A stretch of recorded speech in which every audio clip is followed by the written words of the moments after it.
Bapak Ibu dapat bertanya maupun berbagi pengalaman. Enak memang Pak itu. Semoga Enak diskusi banget. hari ini dapat memberikan kontribusi yang signifikan dalam pengembangan industri berbasis bahan baku serat di Indonesia.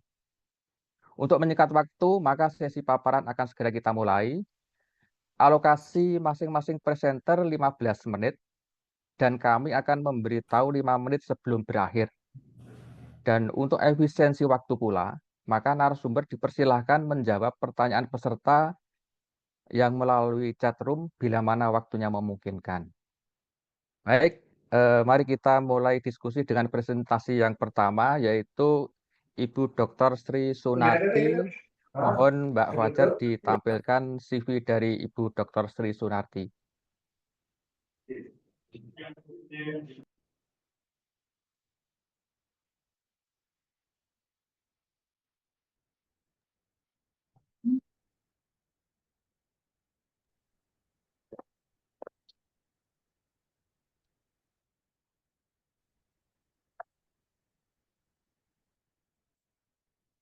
Beli kue di toples harus beli ecer-ecer di toples kecil bicara. Ada kendala ya Mbak Fajar ya?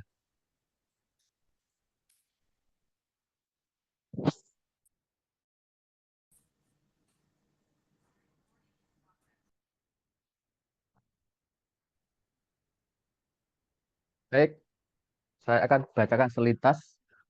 Ibu Dr. Sri Sunarti, beliau menempuh pendidikan S1, S2 maupun S3 di Universitas Gadjah Mada.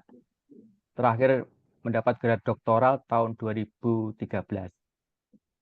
Mulai tahun 2022 sampai sekarang beliau sebagai peneliti ahli utama pada Pusat Riset Botani Terapan yang sebelumnya sejak tahun 1995 beliau bekerja sebagai peneliti di Kementerian Lingkungan Hidup dan Kehutanan. Beliau sudah mengeluarkan hak kekayaan intelektual yang sudah banyak sekali. Sebagai pemulia utama, banyak varietas yang sudah dihasilkan oleh beliau. Ada yang sudah granted maupun yang terregistered. Kemudian beliau juga banyak sekali aktif mengeluarkan publikasi-publikasi level global seperti ada di depan.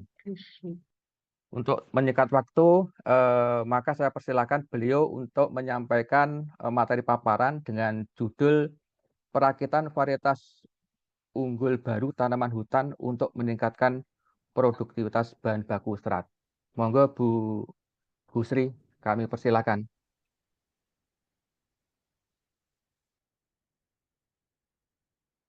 Terima kasih Pak Moderator. A'udzubillahiminasyaitonirrajim. Bismillahirrahmanirrahim. Assalamualaikum warahmatullahi wabarakatuh. Yang saya hormati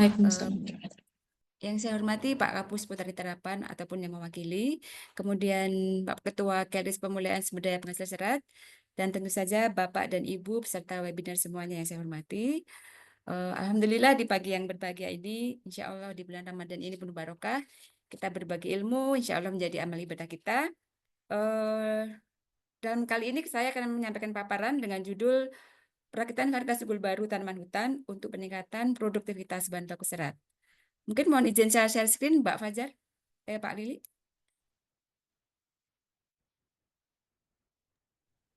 Silakan Bu Fajar di share screen untuk presentasinya Bu Sri Sunarti. Saya sendiri saja ya Pak? Atau Bu Sri Sunarti sendiri? Ya, saya langsung sendiri Pak. Monggo. Ini saya share screen, oke. Ya, apakah sudah nampak Bapak dan Ibu semuanya, J? Sudah tampak? Sudah, tapi belum di slideshow. Ya, Sudah, Bu. sudah kuat. Sudah, Bu. Sudah on slideshow-nya. Sudah, Bu. Ya, baiklah Bapak dan Ibu sekalian yang saya hormati. Alhamdulillah pada hari ini, pagi ini kita akan sharing, berbagi pengetahuan. Dan kali ini kami akan sharing tentang perakitan varietas unggul baru tanaman hutan untuk peningkatan produktivitas bahan baku serat. Dan beberapa hal yang ingin kami sampaikan pada kesempatan pagi ini.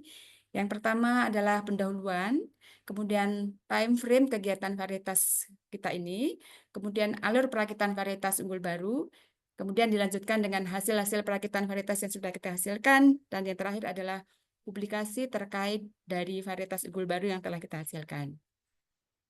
Baiklah Bapak dan Ibu, yang pertama adalah pendahuluan. Ya, jadi perakitan varietas unggul baru di bidang kehutanan atau pada jenis-jenis tanaman kehutanan ini merupakan hal yang masih relatif baru, ya, Bapak dan Ibu. Jadi apabila dibandingkan dengan komoditas pertanian, kita masih agak tertinggal. Kita akui karena memang komoditasnya berbeda, jenis komoditas berbeda. Jadi kita kalau berbicara perakitan varietas unggul tanaman hutan, jenis-jenis yang kita tangani adalah tanaman tahunan atau perennial yang mana masa pembungaannya itu berlangsung lama atau tua dalam hitungan tahunan seperti itu ya. Jadi bukan musiman seperti halnya pada tanaman pertanian ataupun taman horti. Jadi karena berbunganya tahunan itu menyebabkan untuk mendapatkan galur murni itu sangat sulit karena daur reproduksinya itu sangat panjang. Untuk yang paling cepat atau precocious itu adalah jenis-jenis akasia. Itu pun sekitar 2 tahun, 3 tahun baru pembungaan pertama. Dan pembungaan pertama itu biasanya belum bisa kita silangkan dengan baik karena masih belajar berbunga seperti itu. Jadi mungkin pembungaannya belum sempurna. Banyak kita jumpai bunga-bunga yang tergolong staminate seperti itu. Kemudian hal itu menyebabkan kita sulit untuk mendapatkan jenis-jenis yang humusigot. Sehingga kita asumsikan bahwa jenis-jenis murni di kehutanan itu adalah murni. Sebetulnya kita apakah ada hidden hybridnya atau tidak, terkadang kita tidak tahu. Kemudian pada awal kita melakukan perakitan ini, kita mengacu atau fokus kepada sifat serat kayu untuk bahan baku pulp dan kertas, Bapak dan Ibu. Selain itu juga untuk rayon. Jadi pulp untuk menjadi kertas, kemudian kita tingkatkan menjadi dissolving pulp untuk bahan baku rayon. Dan pada akhir-akhir tahun ini kita sudah mengarah kepada added value untuk manfaat yang lain seperti konstruksi dan juga untuk energi. Dan untuk hal-hal terkait dengan varietas seperti istilah-istilah dalam pervarietasan itu kita mengacu pada Undang-Undang Republik Indonesia Nomor 29 Tahun 2000. Jadi mungkin Bapak dan Ibu bisa mempelajari, download di Google untuk mengetahui apakah isinya tentang undang-undang ini. Dan kemudian untuk pendaftaran varietas kita masih mengacu atau menginduk kepada Kementerian Pertanian. Dalam hal ini adalah Pusat Pelindungan Varietas Tanaman dan Perizinan Pertanian. Jadi mungkin ini sekilas sedikit mengenai pendahuluan atau latar belakang kita melakukan varietas ini. Dan varietas ini adalah kita gunakan untuk menyelesaikan masalah-masalah yang kita hadapi selama kita menghadapi jenis-jenis yang murni. Seperti itu. Mungkin nanti ke depan bisa kita lanjutkan dengan diskusi. Kemudian yang berikutnya adalah time frame untuk kegiatan varietas unggul baru ini. Jadi Bapak dan Ibu yang saya hormati, untuk kegiatan perakitan ini sudah kita mulai sejak lama sekali, sejak tahun 1992. Sejak kami berada di Kementerian Kehutanan, di Kementerian Lingkungan Hidup dan Kehutanan, kita sudah memulai menginisiasi kegiatan ini dengan mengumpulkan basis genetik dalam bentuk uji-uji keturunan. Jadi kegiatan dari tahun 92 sampai tahun sekitar 2004, kita fokus untuk mendapatkan induk-indukan unggul. Untuk mendapatkan indukan unggul itu kita melakukan uji genetik seperti uji keturunan seperti itu. Dan untuk itu kita sudah sampai kepada kebun benih semai generasi ketiga, Bapak dan Ibu, untuk jenis-jenis akasia dan eukaliptus. Perlu kami sampaikan bahwa banyak yang kita bicarakan ini nanti adalah jenis akasia dan eukaliptus karena memang kita pertama awalnya fokus kepada untuk bahan baku pulp dan serat. Dan itu yang biasa digunakan untuk ATI industri itu adalah jenis-jenis akasia dan eukaliptus. Kemudian dari basis genetik ini kita bangun HSO atau Hybrid Seed Orchard atau kebun benah hybrid. Kemudian kita bangun juga breeding garden atau kebun persilangan. Yang membedakan HSO dengan breeding garden itu adalah bahan bakunya atau bahan tanamannya. Kalau HSO itu adalah dari bibit, dari benih. Kalau breeding garden itu dari cangkok. Jadi materi-materinya sudah tua atau sudah berbunga. Jadi untuk breeding garden itu kelebihannya adalah ukuran pohonnya pendek. Jadi kita bisa meng-crossing secara manual itu tanpa menggunakan alat yang terlalu berbahaya seperti tangga yang tinggi seperti itu. Jadi dari HSO itu nanti akan kita hasilkan benih-benih hybrid secara alami, kemudian dari kebun persilangan kita hasilkan benih-benih hybrid secara kontrol polinasi. Oleh karena itu, untuk benih-benih yang dari HSO, kita harus lakukan identifikasi morfologi karena hasilnya tidak 100% hybrid. Berbeda dengan Breeding Garden, karena kita melakukan secara kontrol polinasi, hasilnya adalah kurang lebih 100% hybrid.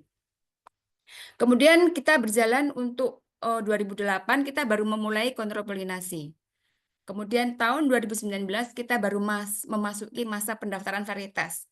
Jadi Bapak dan Ibu bisa dihitung sendiri dari tahun 2099 sampai 2019 itu perlu waktu berapa tahun untuk masuk ke pendaftaran varietas. Kemudian dari tahun 2019 sampai tahun 2024 paling sedikit kami mendaftarkan varietas sebanyak 3 varietas sampai 4 varietas per tahun. Dan 4 diantaranya kita sudah granted atau sudah mendapatkan hak perlindungan varietas tanaman dari PVTPP. Seperti itu. Dan di final ini nanti, di ujung varietas yang kita hasilkan, kita akan menuju kepada komersialisasi. Artinya akan digunakan oleh mitra industri. Itu kita mulai di awal tahun 2024. Dan kami harapkan di tahun 2025 ini akan berjalan dengan lancar untuk lisensi komersialisasi varietas yang kita hasilkan.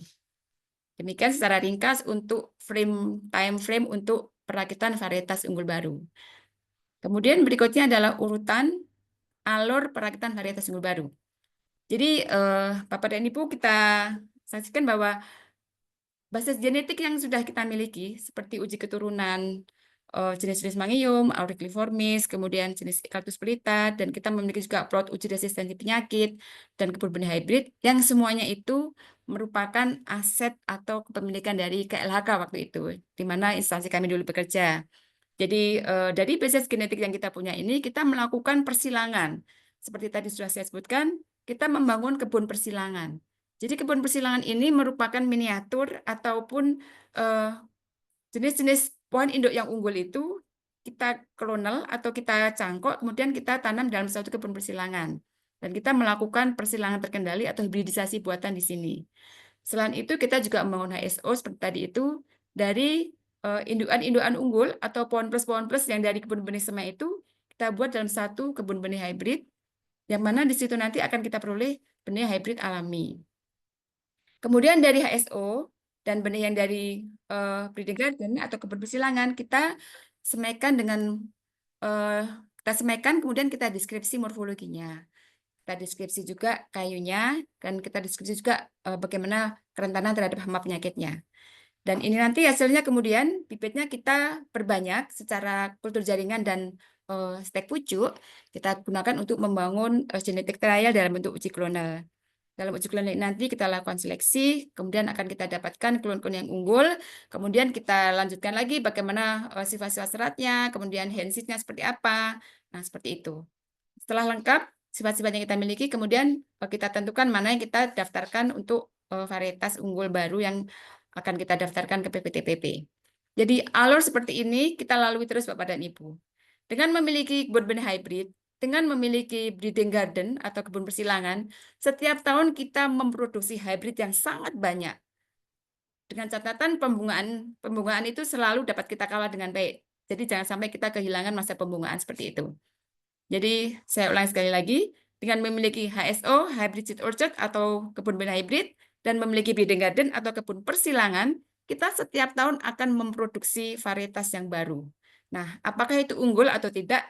Kita lakukan screening-screening, seleksi-seleksi, uji genetik untuk men-state bahwa ini tuh varietas unggul baru. Dan tujuannya adalah untuk serat, maka uji serat kita bekerjasama dengan teman-teman expert dari kayu untuk men-state bahwa ini adalah varietas unggul baru untuk bahan baku serat. Jadi seperti ini alurnya Bapak dan Ibu berputar terus dan setiap tahun kita akan berproduksi. Jadi kami sangat berterima kasih sekali dengan Kementerian Lingkungan Hidup dan Kehutanan KLHK, di mana kami bekerja dulu bahwa semuanya ini berhasil karena adanya materi-materi genetik yang luar biasa dari KLHK. Demikian Bapak dan Ibu. Kemudian berikutnya adalah supaya ada gambaran, jadi ini saya tampilkan foto-foto. Jadi ini yang saya sebut kebun persilangan, itu adalah suatu area di mana satu induk Mangium dikelilingi oleh beberapa Auricliformis. Kemudian kalau ini kebun benih hybrid, itu kita buat desain alternate row atau berbaris-baris. Satu baris Mangium, satu baris Auri, demikian berseling-seling. Dan kita harapkan bahwa mereka bisa saling berkawin silang dengan masa pembungaan yang hampir bersamaan. Kemudian ini adalah bunga auriculiformis yang warna oranye, yang agak keputihan ini warna adalah mangium, dan kita silakan di kebun persilangan secara manual. Kita menggunakan metode direct atau metode langsung karena 5 menit lagi Bu Sri. untuk imaskulasi akan sangat sulit. Demikian Bapak dan Ibu, jadi benih yang dihasilkan kita verifikasi, identifikasi morfologi, kemudian kita verifikasi menggunakan penanda scar marker. Kemudian kita perbanyak dengan kultur jaringan, dan ini hasilnya adalah stool plan dari hasil kultur jaringan untuk kita perbanyak lagi dengan stek pucuk, untuk kita gunakan untuk produksi maupun uji di lapangan. Demikian, kemudian ini adalah pembangunan kebun persilangan. Jadi kebun bina hibrid maupun breeding garden yang kita miliki tadi yang saya sebutkan di awal semuanya adalah aset dari KLHK. Jadi sangat terima kasih sekali pada KLHK sudah memproduksi banyak hibrid, dan karena tahun 2022 kita sudah harus ke BRIN, maka kami menginisiasi kebun persilangan di Wonorejo ini atau di Sleman ini dari awal, dari mulai land clearing sampai terbentuknya kebun persilangan seperti ini. Dan pada tahun 2024, alhamdulillah, kebun kami sudah mulai memproduksi varietas yang baru. Jadi dari kebun ini kita melakukan pengamatan fenolik kebungaan, kemudian kita koleksi polen, dan kita lakukan kontrol polinasi di sini. Dan alhamdulillah ini kita sudah memperoleh sekitar 300 benih hybrid dari sini. Insya Allah ini merupakan sumber-sumber baru untuk hybrid ke depan. Perlu kami sampaikan bahwa materi yang ada di kebun riset yang sekarang ini, kebun riset Wonorejo ini, semuanya materi kita ambil dari KLHK kantor yang lama melalui prosedur legal yang resmi dengan melalui MTA atau Material Transfer Agreement. Jadi seperti itu Bapak dan Ibu. Dan ini adalah perkembangan buah yang dari crossing dari minggu pertama, minggu kedua, minggu ketiga sampai minggu ke-6. Dan berikutnya ini adalah benihnya yang terjadi. Jadi kita lihat kalau benih Acacia mangeum dikawinkan dengan auris seperti ini bentuknya. Yang tengah juga ini induknya mangeum, dan yang kanan ini adalah induknya auriculiformis. Jadi dari morfologi polongnya sudah berbeda. Benihnya apalagi sangat bervariasi karena memang tadi kita sebutkan bahwa masing-masing itu tidak murni homozigot. Jadi variasinya akan sangat luas sekali, yang mana ini merupakan modal kita untuk melakukan seleksi. Jadi mungkin ini, kemudian benih yang kita peroleh tadi kita semaikan, kita identifikasi tadi seperti ini. Kita kita identifikasi mulai dari awal sampai akhir, dan ini nanti akan kita serahkan kepada mitra untuk diperbanyak, di genotyping, dan untuk uji di lapangan sampai dengan diperoleh bibit yang unggul atau klon yang unggul. Demikian untuk jenis eukaliptus, dan ini ada jenis eukaliptus. Kita sudah meng-crossing pelita dan grandis, hasilnya sudah luar biasa nih, sudah 3.000 lebih benih, dan 100 diantaranya sudah kita tabur, dan ini adalah calon-calon varietas baru yang sudah kita dapatkan dari akhir tahun kemarin. Insya Allah mudah-mudahan tahun depan menjadi varietas unggul yang baru juga. Dari jenis eukaliptus pelita dan grandis, ini bekerjasama dengan mitra dan juga dengan UTAS atau dengan Project ASEAN. Kemudian ini adalah varietas hasil kami.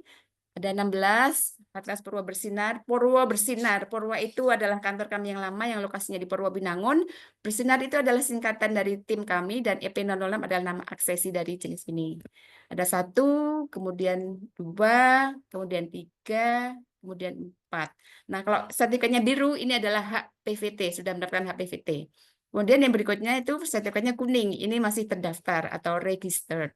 Ini ada 5, kemudian 6, 7, 8. Semuanya adalah jenis Acacia hybrid. 9. Nah, ini masih Acacia hybrid. Nah, berikutnya kita masuk ke eukaliptus. Varietas bersinar. Purwa bersinar. Waktunya habis Bu Sri. Ya, terima kasih Bapak dan Ibu semuanya. Dan ini adalah yang terakhir, adalah bagian dari publikasi yang sudah kita publish dari varietas yang kita hasilkan. Demikian, mohon maaf, matur nuwun waktunya, dan Assalamualaikum warahmatullahi wabarakatuh. Waalaikumsalam. Terima kasih Bu Sri Sunarti yang telah menyampaikan paparan menarik terkait dengan perakitan varietas. Kita menginjak ke materi yang kedua yang akan disampaikan oleh Pak Mindoro Rasogi, Sarjana Kehutanan MSc dari PT Arara Abadi Sinarmas Forestry. Mohon Mbak Fajar ditampilkan CV beliau.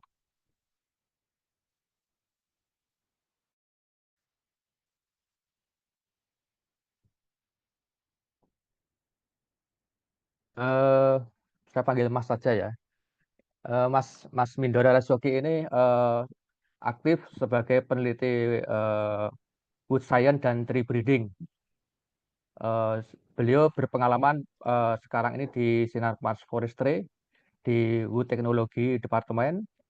Kemudian pendidikan beliau tahun 2014 sampai 2018 beliau studi di North Carolina State University. Kemudian sebelumnya beliau bekerja di eh, teknologi kayu di PT April Asia dari tahun 2014 sampai 2018. Kemudian pendidikan di North Carolina tahun 2022 sampai 2023 dengan mengkhususkan pada topik forest genetik. Kemudian dari Universitas Gadjah Mada dari 2009 sampai 2014 di teknologi kayu. Kemudian publikasi beliau sudah dipublikasikan di jurnal global di Wood Research. Pada saat ini beliau akan menyampaikan makalah dengan judul memaksimalkan produksi pulp, peran penting kepadatan dasar kayu dan fenotip dalam program pemulihan untuk seleksi genotipe unggul. Waktu 15 menit, silakan Mas dipergunakan dengan sebaik-baiknya. Baik, terima kasih. Saya mohon izin share berbagi materi ya, berbagi layar ya, Bapak Ibu semua. Sebelumnya saya mau mengucapkan terima kasih kepada Ketua Botani Terapan serta Ketua Pemulihan Tanaman Penghasil Serat atas kesempatan yang diberikan, juga kepada Bapak Ibu hadirin. Pada pagi ini saya akan membagikan sedikit mengenai saya bilang hasil studi saya di North Carolina State University, yaitu salah satu bagiannya itu mengenai memaksimalkan produksi pulp melalui peningkatan basic density ya. Nanti di dalam diskusi ini akan ada sedikit mengulas tentang peran basic density atau kerapatan kayu serta praktik terbaik atau best practice dalam mengukur atau phenotyping dari basic density atau kerapatan kayu tersebut, serta untuk genotyping ya, best practice untuk mengukur efek genotype-nya gitu. Nanti diskusinya akan terpusat di, kita bilang studi kasusnya di Eucalyptus pelita gitu, karena waktu itu saya penelitiannya menggunakan Eucalyptus pelita. Sedikit ulasan di sini, saat saya melakukan riset itu data yang saya dapatkan bahwa industri pulp itu akan diproyeksikan meningkat gitu, baik produksinya maupun demand-nya gitu. Salah satu industri yang pemerintah Indonesia berusaha untuk meningkatkan, karena ini merupakan, Indonesia itu nomor 4 kita bilang eksportir untuk penghasil bahan baku pulp, terutama di craft pulp ya. Tapi tantangannya seperti yang kita sudah diskusikan sebelumnya, yaitu bahan baku gitu. Jadi bagaimana kita bisa memaksimalkan bahan baku kita sendiri gitu, dengan cara memaksimalkan penggunaan lahan serta meningkatkan kualitas bahan baku kita sendiri, yaitu kayu gitu. Di sini banyak sekali jurnal-jurnal atau kutipan studi apa-apa saja yang berperan penting dalam memaksimalkan bahan baku sendiri gitu. Selain tadi pertumbuhan volume itu sendiri, ada juga sifat-sifat kayu yang top 2 atau nomor 2 terpenting dalam hal produktivitas sendiri, yaitu kerapatan kayu dan yield-nya gitu. Kita bilang pulp yield. Nah, kenapa kerapatan kayu dan pulp yield ini sangat berperan penting? Karena dia mengontrol jumlah bahan baku yang masuk gitu. Kita tahu dari industri pulp sendiri itu sekitar 40-60% cost yang dikeluarkan dalam produksi pulp itu berasal dari harga kayu sendiri ya, produksi kayu. Dan basic density dan pulp yield ini juga mengontrol seberapa luas lahan yang harus kita gunakan untuk memenuhi kebutuhan target-target kita tadi gitu. Kurang lebih kalau skenarionya kita bilang di Integrated Forestry Pulp and Paper Company ya gitu. Dari lapangan kita itu mengukur biasanya MAI, mungkin semua sudah familiar dengan MAI, itu satuannya meter kubik gitu. Tapi begitu sampai di pulp yang keluar tonase gitu. Jadi, oh kalau 1 meter kubik yang sama, tonasenya berbeda-beda kah gitu. Kalau misalnya basic density-nya sama, mungkin tonasenya sama gitu ya, tapi karena kenyataannya basic density-nya berbeda-beda. Jadi kayu dengan basic density rendah, tonasenya sedikit.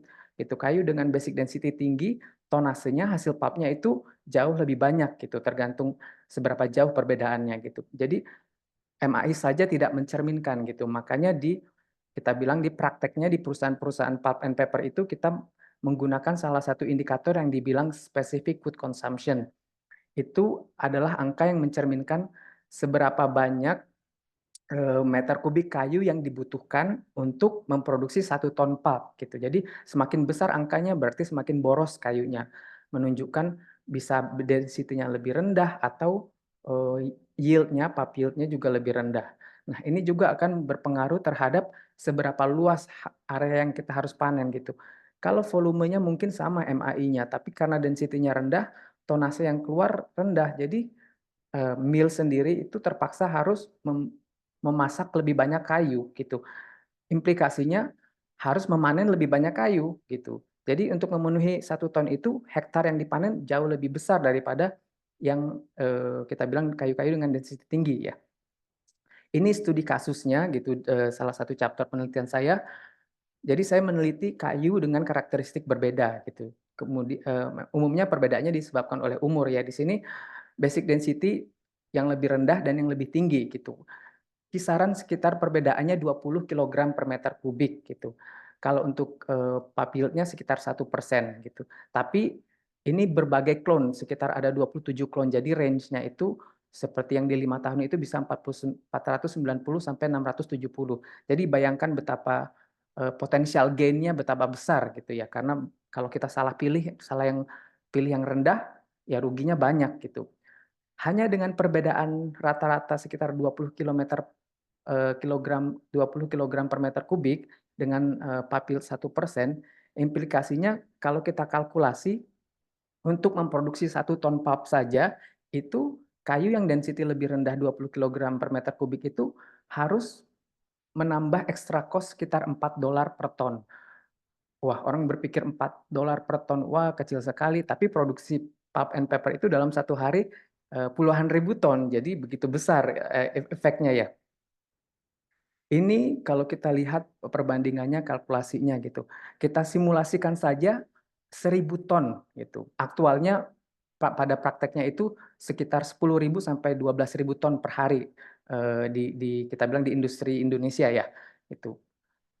Kalau 1.000 ton saja gitu kita produksi per hari dengan perbedaan tadi, itu yang kayu yang lebih tinggi itu dia kayu dengan basic density yang lebih rendah itu dia membutuhkan ekstra sekitar 8.500 kita bilang dolar per hari kalau 1 harinya 1.000 ton gitu. Jadi bayangkan kalau kita kalikan setahun gitu ya. Nah, ini juga data yang sama digunakan yaitu jadi apa namanya? Kebutuhan kayu gitu dalam 1 hari itu kalau kita produksi 1.000 ton pulp itu dengan density yang rendah akan lebih boros sekitar 176 meter kubik kayu gitu. Bayangkan kalau aktualnya itu sekitar 1.700-an ya itu per hari dalam 1 pabrik. Ada beberapa pabrik jadi memang density itulah kenapa saat kita pertama kali memilih materi pasti kita pilih volume, density dan pulp yield gitu.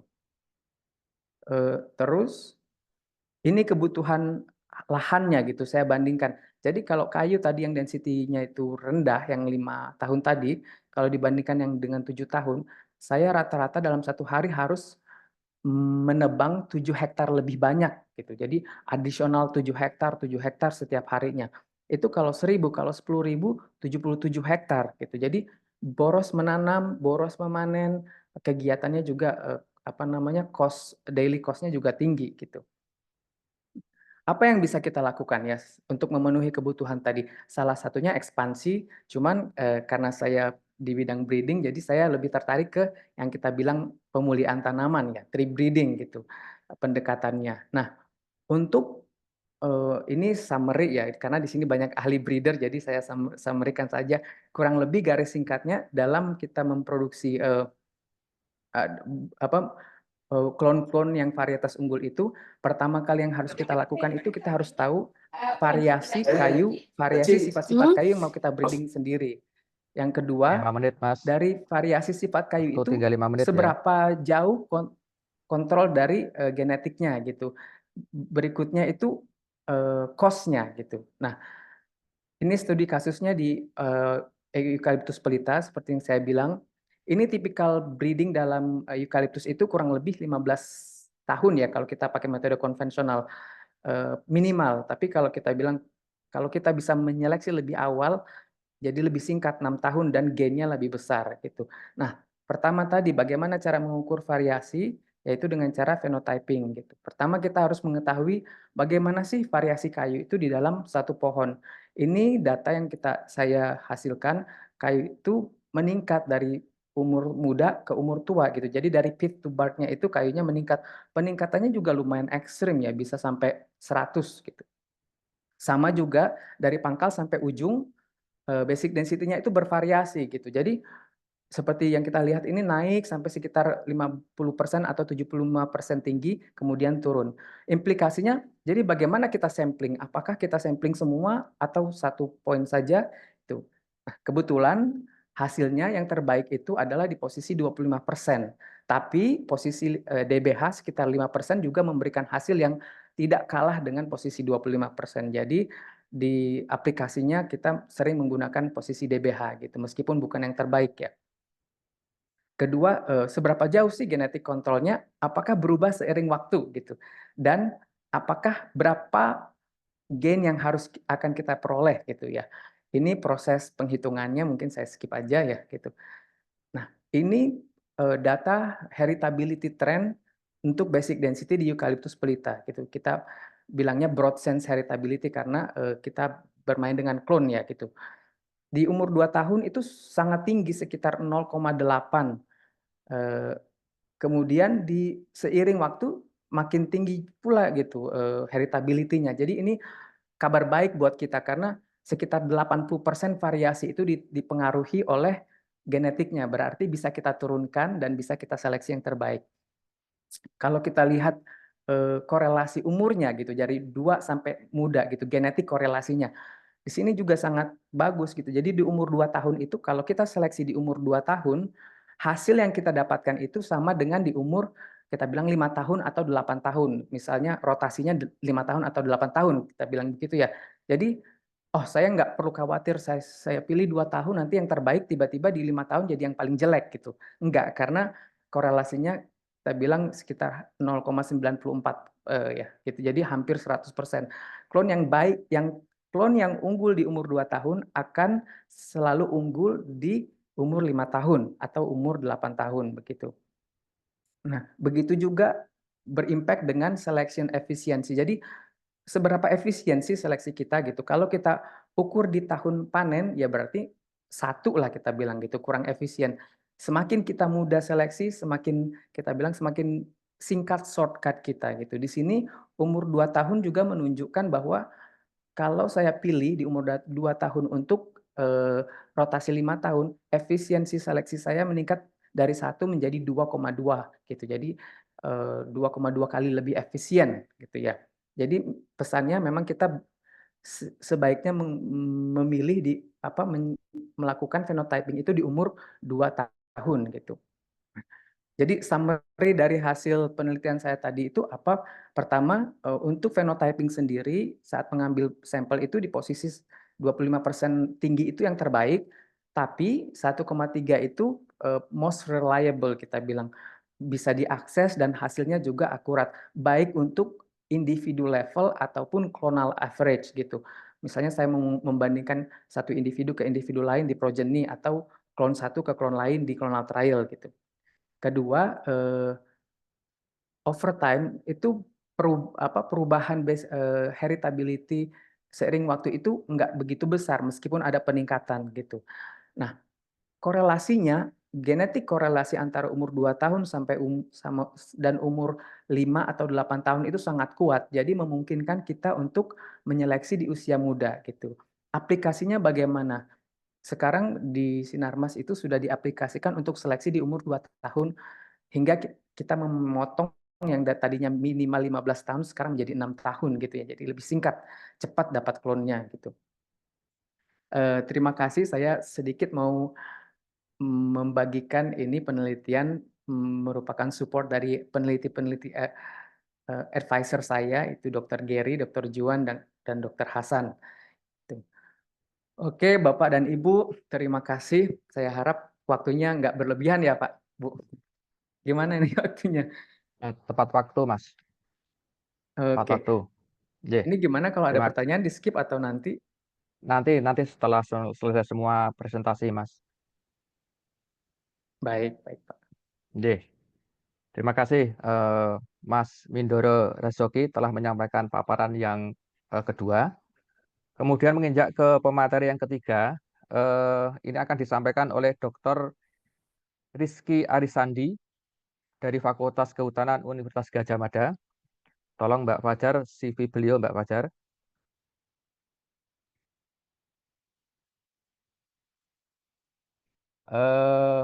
Saya juga memanggilnya Mas Rizky nih.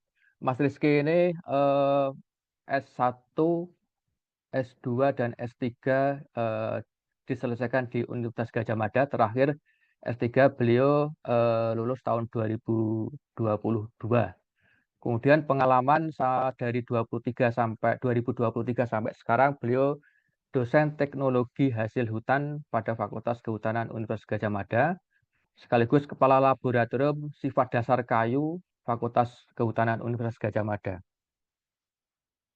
Dari Februari 2023 sampai 2024, beliau postdoktoral di kelompok riset pemulihan tanaman penghasil serat BRIN, kemudian mendapatkan penghargaan sebagai penulis jurnal terproduktif Fakultas Kehutanan Universitas Gadjah Mada tahun 2023 dan 2024. Publikasi beliau banyak sekali, semuanya di level global semua. Pada kesempatan ini beliau akan menyampaikan materi dengan judul Pengujian Sifat Kayu Tanaman Penghasil Serat Hasil Pemuliaan dalam Upaya Pemenuhan Bahan Baku Unggul untuk Industri. Monggo Mas Rizky, waktu dipersilakan 15 menit. Baik, matur nuwun Pak Lili, suara saya jelas nggih? Jelas, Mas. Baik, izin untuk share screen.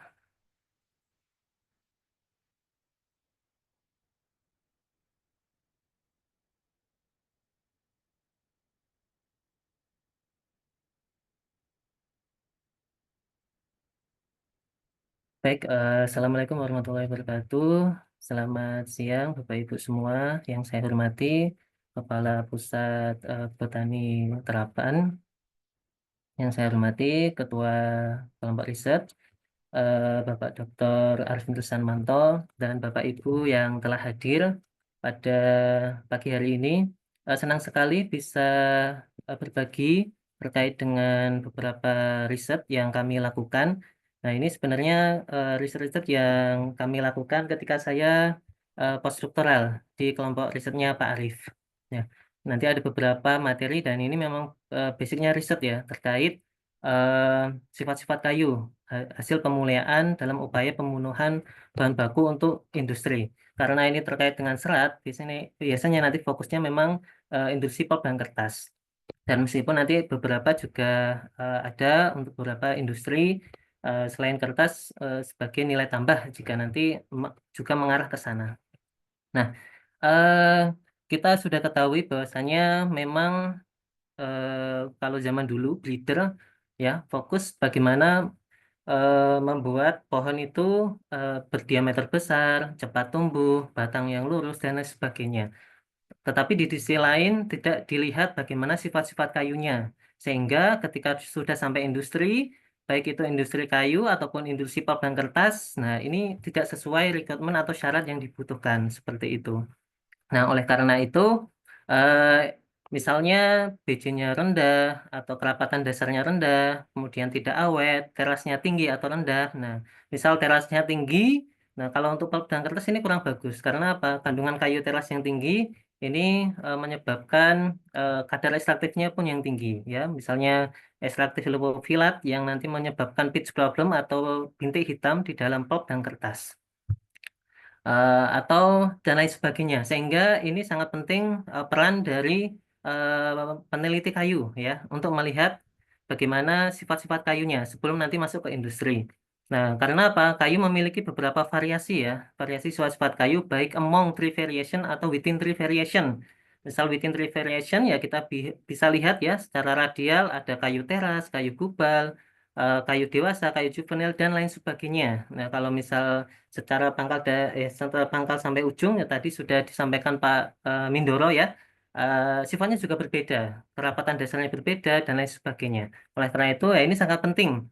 Jadi ketika sudah dilihat, oh ini sudah cocok sifat kayunya, requirement-nya yang dibutuhkan industri, baru nanti eh, breeder ya, Bapak Ibu breeder bisa membantu menyeleksi bahan baku ini untuk dikembangkan dan nantinya digunakan untuk industri. Nah, inilah peran penting dari bagaimana sifat-sifat kayu itu dicek ya. Nah, untuk pagi hari ini nanti akan saya bagikan atau sharing terkait dengan beberapa bahan baku dari kelompoknya Bu Sasa dan Pak Arif nggih. Ini ada akasia hybrid varietas Purwo Sri 15D. Ini dari Wonogiri, kemudian ada jabon merah dan jabon putih. Dan saat ini kita masih riset terkait dengan akasia hybrid 7 klon dari Palembang dan jabon merah dari Pacitan. Nah, untuk dua materi ini ya waktu itu kami kerjakan ya saat postdoc maupun pasca postdoc ya. Dan hingga saat ini kami masih bekerja sama untuk melihat bagaimana sifat-sifat kayunya. Nah, kita ketahui memang di akasia nangium ya khususnya banyak terserang penyakit ya, entah itu Ganoderma, Xerotosis dan lain sebagainya. Di sisi lain kita ketahui kalau di akasia auricoliformis ini tidak disukai, tetapi dia memiliki ketahanan alami yang lebih baik dibandingkan akasia mangium. Oleh karena itu pada tahun 2008, nah ini penilaian standar instrumentasi kehutanan mulai mengembangkan strategi pemuliaan akasia hybrid ya dengan menghilangkan mangium dan auricoliformis. Akasia hybrid ini juga menunjukkan pertumbuhan yang baik, pulp dan kertas cocok dan lain sebagainya. Dan juga ini tahan terhadap penyakit. Tetapi terkait dengan sifat kayunya seperti apa lah ini belum diteliti ya, masih terbatas sekali. Nah, ini kami menggunakan 3 kayu untuk cek sifat-sifat kayunya dari bagian pangkal, tengah, dan ujung. Nah, ini diambil dari uji klon ya di Wonogiri, Jawa Tengah. Dan apa sifat-sifat yang diteliti ya ini beberapa sifat yang memang nanti dibutuhkan untuk industri pulp dan kertas, dan tidak ada kerapatan dasar, dimensi serat, komponen dinding sel ya, ada holoselulose, alfa selulose, ekstraktif, senyawa lipofilik dan lain sebagainya. Nah, ini beberapa yang kita teliti. Nah, ini basic density atau kerapatan dasar hasil dari akasia hybrid tadi memang sekitar 0,45 ya, 0,44 sampai 0,45. Ya, sedikit lebih rendah dibandingkan akasia hybrid lainnya ya. Dari Vietnam, dari Malaysia dan dari akasia lainnya. Namun menurut Dian ini 0,45 itu ya sudah cocok untuk pembuatan pulp dan kertas ya. Kayaknya kisarannya seperti ini. Nah, ini kemudian fiber dimensionnya dan turunan dimensinya seperti apa. Kalau kita lihat, ini sedikit lebih tinggi ya dibandingkan Savero ya dari Vietnam, ini 0,98. Eh, jadi semakin seratnya panjang, biasanya dia semakin kuat ya. Seperti kayu daun jarum, dia seratnya lebih panjang dibanding kayu daun lebar seperti itu. Kemudian serat yang lain dimensi serat yang lain ada diameter serat, lumen dan sebagainya ini sedikit lebih tinggi dibandingkan peneliti yang lain ya, dibandingkan akasia hybrid yang lain. diameter lumen yang tinggi, kemudian dinding serat yang tipis, sebenarnya lebih bagus ya untuk serat dan untuk bahan baku pulp dan kertas karena nanti dia mudah dipipihkan dan sebagainya. Termasuk juga rangka rasionya. Nah ini kita bisa lihat lebih rendah ya rangka rasio dibandingkan peneliti yang lain. Ini 0,3. Jadi semakin rendah rangka rasio, seratnya itu bagus untuk pulp dan kertas karena dia akan mudah untuk dipipihkan ya, untuk digiling dan lain sebagainya. Kemudian daya tenunnya, nah ini sedikit lebih rendah meskipun ya sebenarnya semakin bagus semakin tinggi akan semakin bagus. Kemudian multi-shape rasio semakin rendah akan semakin bagus. Kemudian flexibility rasio ini juga sedikit lebih tinggi dan koefisien rigidity dia lebih rendah. Nah ini sudah cukup bagus juga. Jadi secara umum untuk fiber dimensionnya dan nilai turunnya akan cocok lah ya untuk industri pulp dan kertas paling tidak. Nah ini beberapa nilai dan kelas serat bagi pulp ya. Ini ada kelas 1 sampai 4 yang ini nanti kita bisa diskusikan dan beberapa memang sudah masuk ya di kelas ini. Nah, jadi selain serat, kita juga melihat sel wall komponennya atau komponen dinding sel. Karena apa? Karena ya kalau kita bikin pulp dan kertas ya kita lihat selulosanya ya, selulosanya itu seperti apa? Karena nanti berpengaruh dengan pulp yield-nya ya, rendement yield pulp yield-nya. Nah, kalau kita lihat ini alfa selulosanya sekitar 60 ya, 60 up ya. Jadi ini lebih besar dibandingkan peneliti lain seperti di Pak Yahya Chong dan lain sebagainya yang kisarannya sekitar 40-an. Tetapi yang klon ini sekitar 60-an ke atas alfa selulosannya. Di sisi lain holoselusnya memang sedikit lebih kecil karena mungkin heminya juga kecil dan lain sebagainya. Tetapi kalau kita melihat di alfa selulose ya dia lebih tinggi ya. Dan ligninnya sedikit lebih kecil juga. Jadi lignin yang rendah akan lebih baik ya untuk industri pulp dan kertas. Karena semakin tinggi ligninnya ini kurang bagus ya. Karena akan butuh bahan pemasak bahan kimia dan sebagainya. Nah, ini kadar ekstraktifnya. Jadi kalau kita berbicara ekstraktif, ini ada dua pandangan ya. Jadi yang pertama untuk natural durability, keawetan kayu. Yang kedua, jika untuk industri pulp dan kertas, ya ini merugikan. Jadi semakin tinggi ekstraktifnya, terutama yang heksan, terutama yang non polar ya, karena dia melarutkan senyawa lipofilik yang menyebabkan pitch problem, yaitu kurang bagus, semakin tinggi. Tetapi kalau kita bisa lihat di pelarutan non heksan ini dia sedikit lebih rendah ya dibandingkan klon lain. Dan ini yang diteliti oleh Purba ini adik kelas saya. Jadi di akasia hibrid yang sama klon 16, 25 dan 44. Ini juga materinya dari kelompoknya Bu Sasa dan Pak Arif ya. Nah, ini kita bandingkan lagi dengan klon 15 seperti itu. Nah, ini heksannya lebih rendah.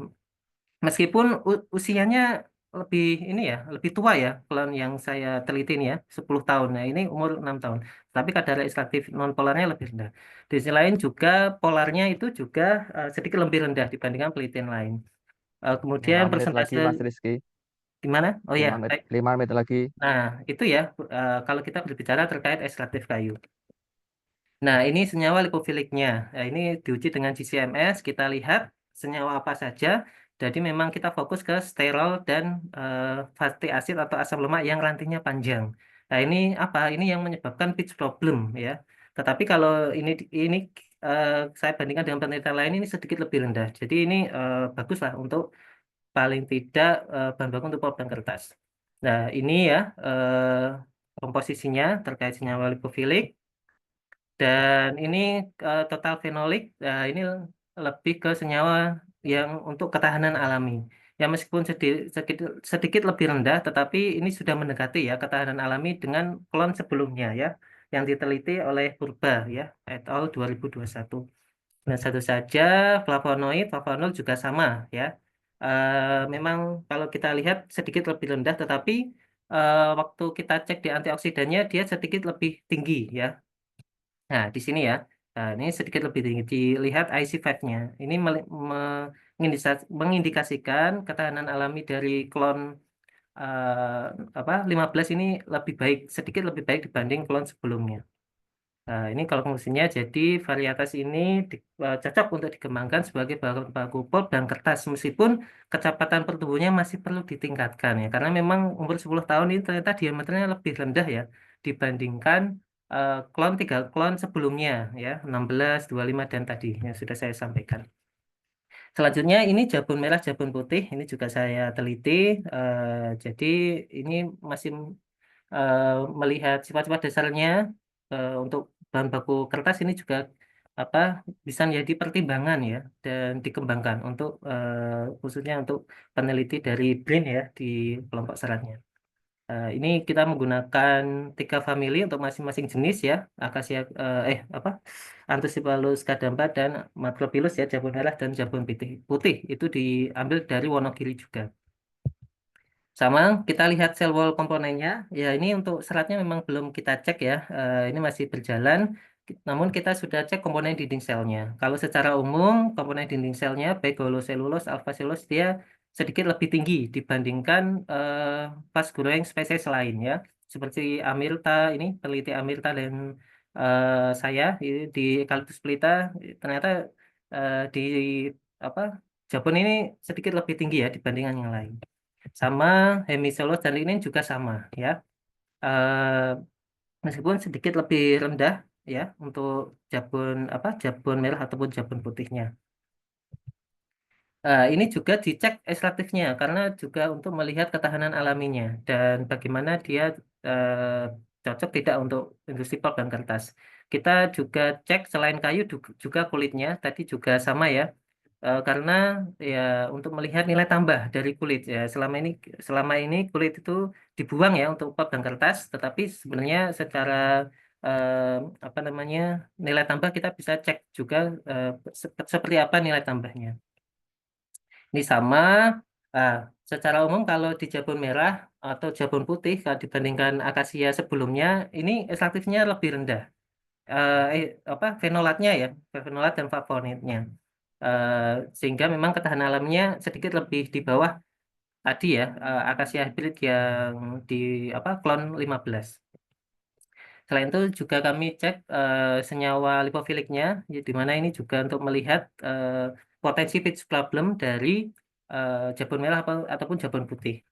Ini menggunakan GCMS di lab kami. Ini beberapa senyawa yang teridentifikasi memang dari tiga individu itu ada F2, 3, F11 dan sebagainya. Kalau di jabun putih yang secara umum paling rendah itu di famili 11. Sementara kalau di jabun merah famili 2 ini sedikit lebih rendah dibandingkan famili lain. Nah, ini ya di famili 11, famili 2 seperti itu sehingga karena dia lebih sedikit ya potensi untuk pitch problemnya semakin rendah ya seperti itu. Jadi ini menguntungkan jika bahan baku itu digunakan untuk pulp dan kertas. Nah, karena apa? Karena ya penyebab pitch problem ini beberapa senyawa ini ya, ada hidrokarbon, asam lemak rantai panjang, sterol, triterpenoid. Nah, ini senyawa-senyawa kimia, senyawa ekstraktif yang menyebabkan pitch problem. Jadi bintik hitam pada pulp ataupun kertas. Jadi waktu habis Mas Rizky, ya baik. pas ini. Ya, terima kasih Pak Lili. Ya, ini dari jabun tadi famili 11 dan famili 2 ini yang berpotensi untuk dikembangkan. Ini publikasi yang kami sudah publish di Wood Chemistry and Technology. Baik, terima kasih atas waktu yang sudah diberikan. Kurang lebihnya mohon maaf. Wassalamualaikum warahmatullahi wabarakatuh. Waalaikumsalam warahmatullahi wabarakatuh. Terima kasih Mas Rizky yang telah menyampaikan paparan ketiganya. Baik, Bapak Ibu, ini materi yang terakhir. Ini Ibu Putri Dwi Sakti Katomdani, MSc. Beliau dari Balai Besar Standarisasi dan Pelayanan Jasa Industri Selulosa, Kementerian Perindustrian. Pada siang ini beliau akan menyampaikan paparannya dengan judul Peran Tanaman Unggul untuk Industri Pulp dan Kertas. Saya akan membacakan CV beliau. Beliau berasal dari Balai Besar Standarisasi dan Pelayanan Jasa Industri Selulosa, Kementerian Perindustrian. Pendidikan beliau terakhir sebagai Magister Ilmu Kehutanan di Universitas Gadjah Mada tahun 2022. S1-nya ditempuh di Teknik Kimia Universitas Jayabaya tahun 2009. Kemudian riwayat pekerjaan beliau terakhir sebagai pembina industri di Balai Besar SP, maaf saya tidak tahu kepanjangannya ya, BBSPJIS 2022 sampai sekarang. Sebelumnya juga sebagai konseptor RSNI 2023 sampai sekarang. Sebelumnya beliau peneliti bidang teknik material di BPPK 2016 sampai 2019. Kemudian publikasi beliau terkait dengan selulosa di Selulosa Chemistry and Technology tahun 2022. Baik, waktu 15 menit Bu Putri kami berikan untuk dimanfaatkan sebaik-baiknya. Baik. Terima kasih Pak Lili selaku moderator. Yang terhormat Bapak Kepala Pusat Riset Botani Terapan atau yang mewakili, yang terhormat Ketua Kelompok Riset PSDP Serat, kemudian para narasumber dan para hadirin yang hadir di webinar kali ini. Mohon izin untuk share screen terlebih dahulu.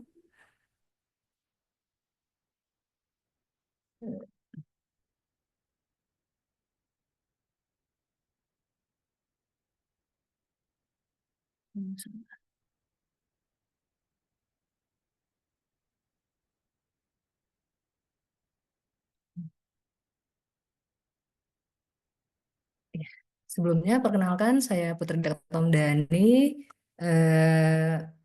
sekarang di Balai Besar Selulosa Bandung, sebelumnya bernama Balai Besar Pulp dan Kertas. Pada kesempatan kali ini izinkan saya untuk memaparkan sedikit mengenai peran tanaman unggul untuk industri pulp dan kertas. Tadi sudah dijelaskan oleh Bu Sasha, oleh Mas Rizky, oleh Mas Mindoro mengenai perakitan varietas tanaman unggul, kemudian dilihat dari basic density-nya dan yang terakhir dari sisi dinding sel dan lain-lain. Di sini saya akan mencoba sedikit memaparkan gambaran industri pulp dan kertas yang ada di Indonesia sekarang. Jika kita lihat sekarang di Indonesia ada 112 industri nasional dengan 5 perusahaan produsen pulp dan kertas berbahan baku kayu dari HTI, lalu ada 6 perusahaan produsen pulp, 5 perusahaan produsen pulp yang terintegrasi dengan industri kertas dan tisu, serta 96 perusahaan produsen kertas. Seperti yang tadi sudah disampaikan oleh Bapak Moderator di awal bahwa kebutuhan pulp dan kertas akan terus meningkat. Hal ini terbukti dengan kita menduduki peringkat ke-7 dunia dengan kapasitas nasional untuk industri pulp sebesar 12,3 juta ton per tahun dan untuk industri kertas 20,86 juta ton per tahun yang menduduki peringkat ke-6 di dunia. Untuk kinerja ekspornya, industri pulp dan kertas pada tahun 2023 telah berhasil mengekspor sekitar 8,37 miliar US dollar dan menyumbang hingga 4,03% terhadap produk domestik bruto dari industri pengolahan non-migas. Dari sisi tenaga kerja, industri pulp dan kertas telah menyerap lebih dari 275.000 tenaga kerja langsung dan 1,2 juta tenaga kerja tidak langsung. Namun seiring dengan bertambahnya permintaan dan dari pulp dan kertas secara global, kita juga memiliki tantangan dalam pengadaan bahan baku untuk industri pulp dan kertas. Di antaranya ada ketersediaan bahan bakunya, kemudian keberlanjutannya, kualitas bahan baku, efisiensi biaya pengolahan, mulai dari hulu hingga hilir, dan perubahan regulasi terkait dengan lingkungan, khususnya mengenai pengelolaan hutan dan perdagangan kayu antar negara. Dari faktor-faktor tantangan tadi, ada beberapa yang dijadikan pertimbangan untuk memilih bahan baku dalam industri pulp dan kertas. Yang pertama, kita melihat dari sifat dan kualitas serat. Jika tadi Mas Mindoro melihat dari sisi basic density-nya, di sini juga selain basic density ada juga panjang dan kekuatan serat, kadar selulosa, kadar lignin, dan kadar ekstraktif yang tadi sudah dijelaskan oleh Mas Rizky. Selain itu juga ketersediaannya seperti apa, keberlanjutannya seperti apa, karena nanti akan berhubungan dengan proses di selanjutnya karena permintaan terus berlanjut dan itu terkait dengan lokasi geografis, daur tumbuh, dan keberlanjutan lingkungan. Selain itu juga perlu dilihat dari faktor ekonomi, biaya bahan bakunya seperti apa, pengolahannya berapa banyak, dan rendemen pulp yang dihasilkan dari bahan baku itu seberapa banyak. Lalu dari segi teknis juga dapat dilihat atau dipertimbangkan dari cara mengolahnya mudah atau tidak, lalu kompatibilitas dengan proses produksi yang terkini, serta nantinya akan terrelasi dengan kualitas pulp yang dihasilkan. Dari sisi lingkungan dan sosial juga perlu dipertimbangkan dampak lingkungan yang terjadi, kemudian aspek sosial dan regulasi pemerintah yang terus dinamis hingga saat ini. Dari situ maka perlu inovasi untuk mengembangkan tanaman unggul untuk bahan baku pulp dan kertas. Mengapa perlu tanaman unggul? Karena kita membutuhkan tanaman yang memiliki produktivitas atau pertumbuhan lebih cepat, dengan kualitas serat yang lebih baik, dan resisten terhadap hama dan penyakit. Lalu adaptasi terhadap kondisi lingkungan juga harus adaptable, karena kondisi lingkungan beragam. Serta akhirnya akan berelasi terhadap peningkatan hasil produksi. Di Indonesia ada 3 jenis bahan baku yang digunakan dan semuanya termasuk ke dalam kayu daun atau hardwood, memiliki serat pendek, ada akasia mangium, ada akasia crassicarpa, dan eucalyptus splitta. Namun masing-masing spesies ini juga memiliki kekurangan dan kelebihan. Dari akasia mangium memiliki kelebihan riapnya tinggi namun mudah terserang hama dan penyakit.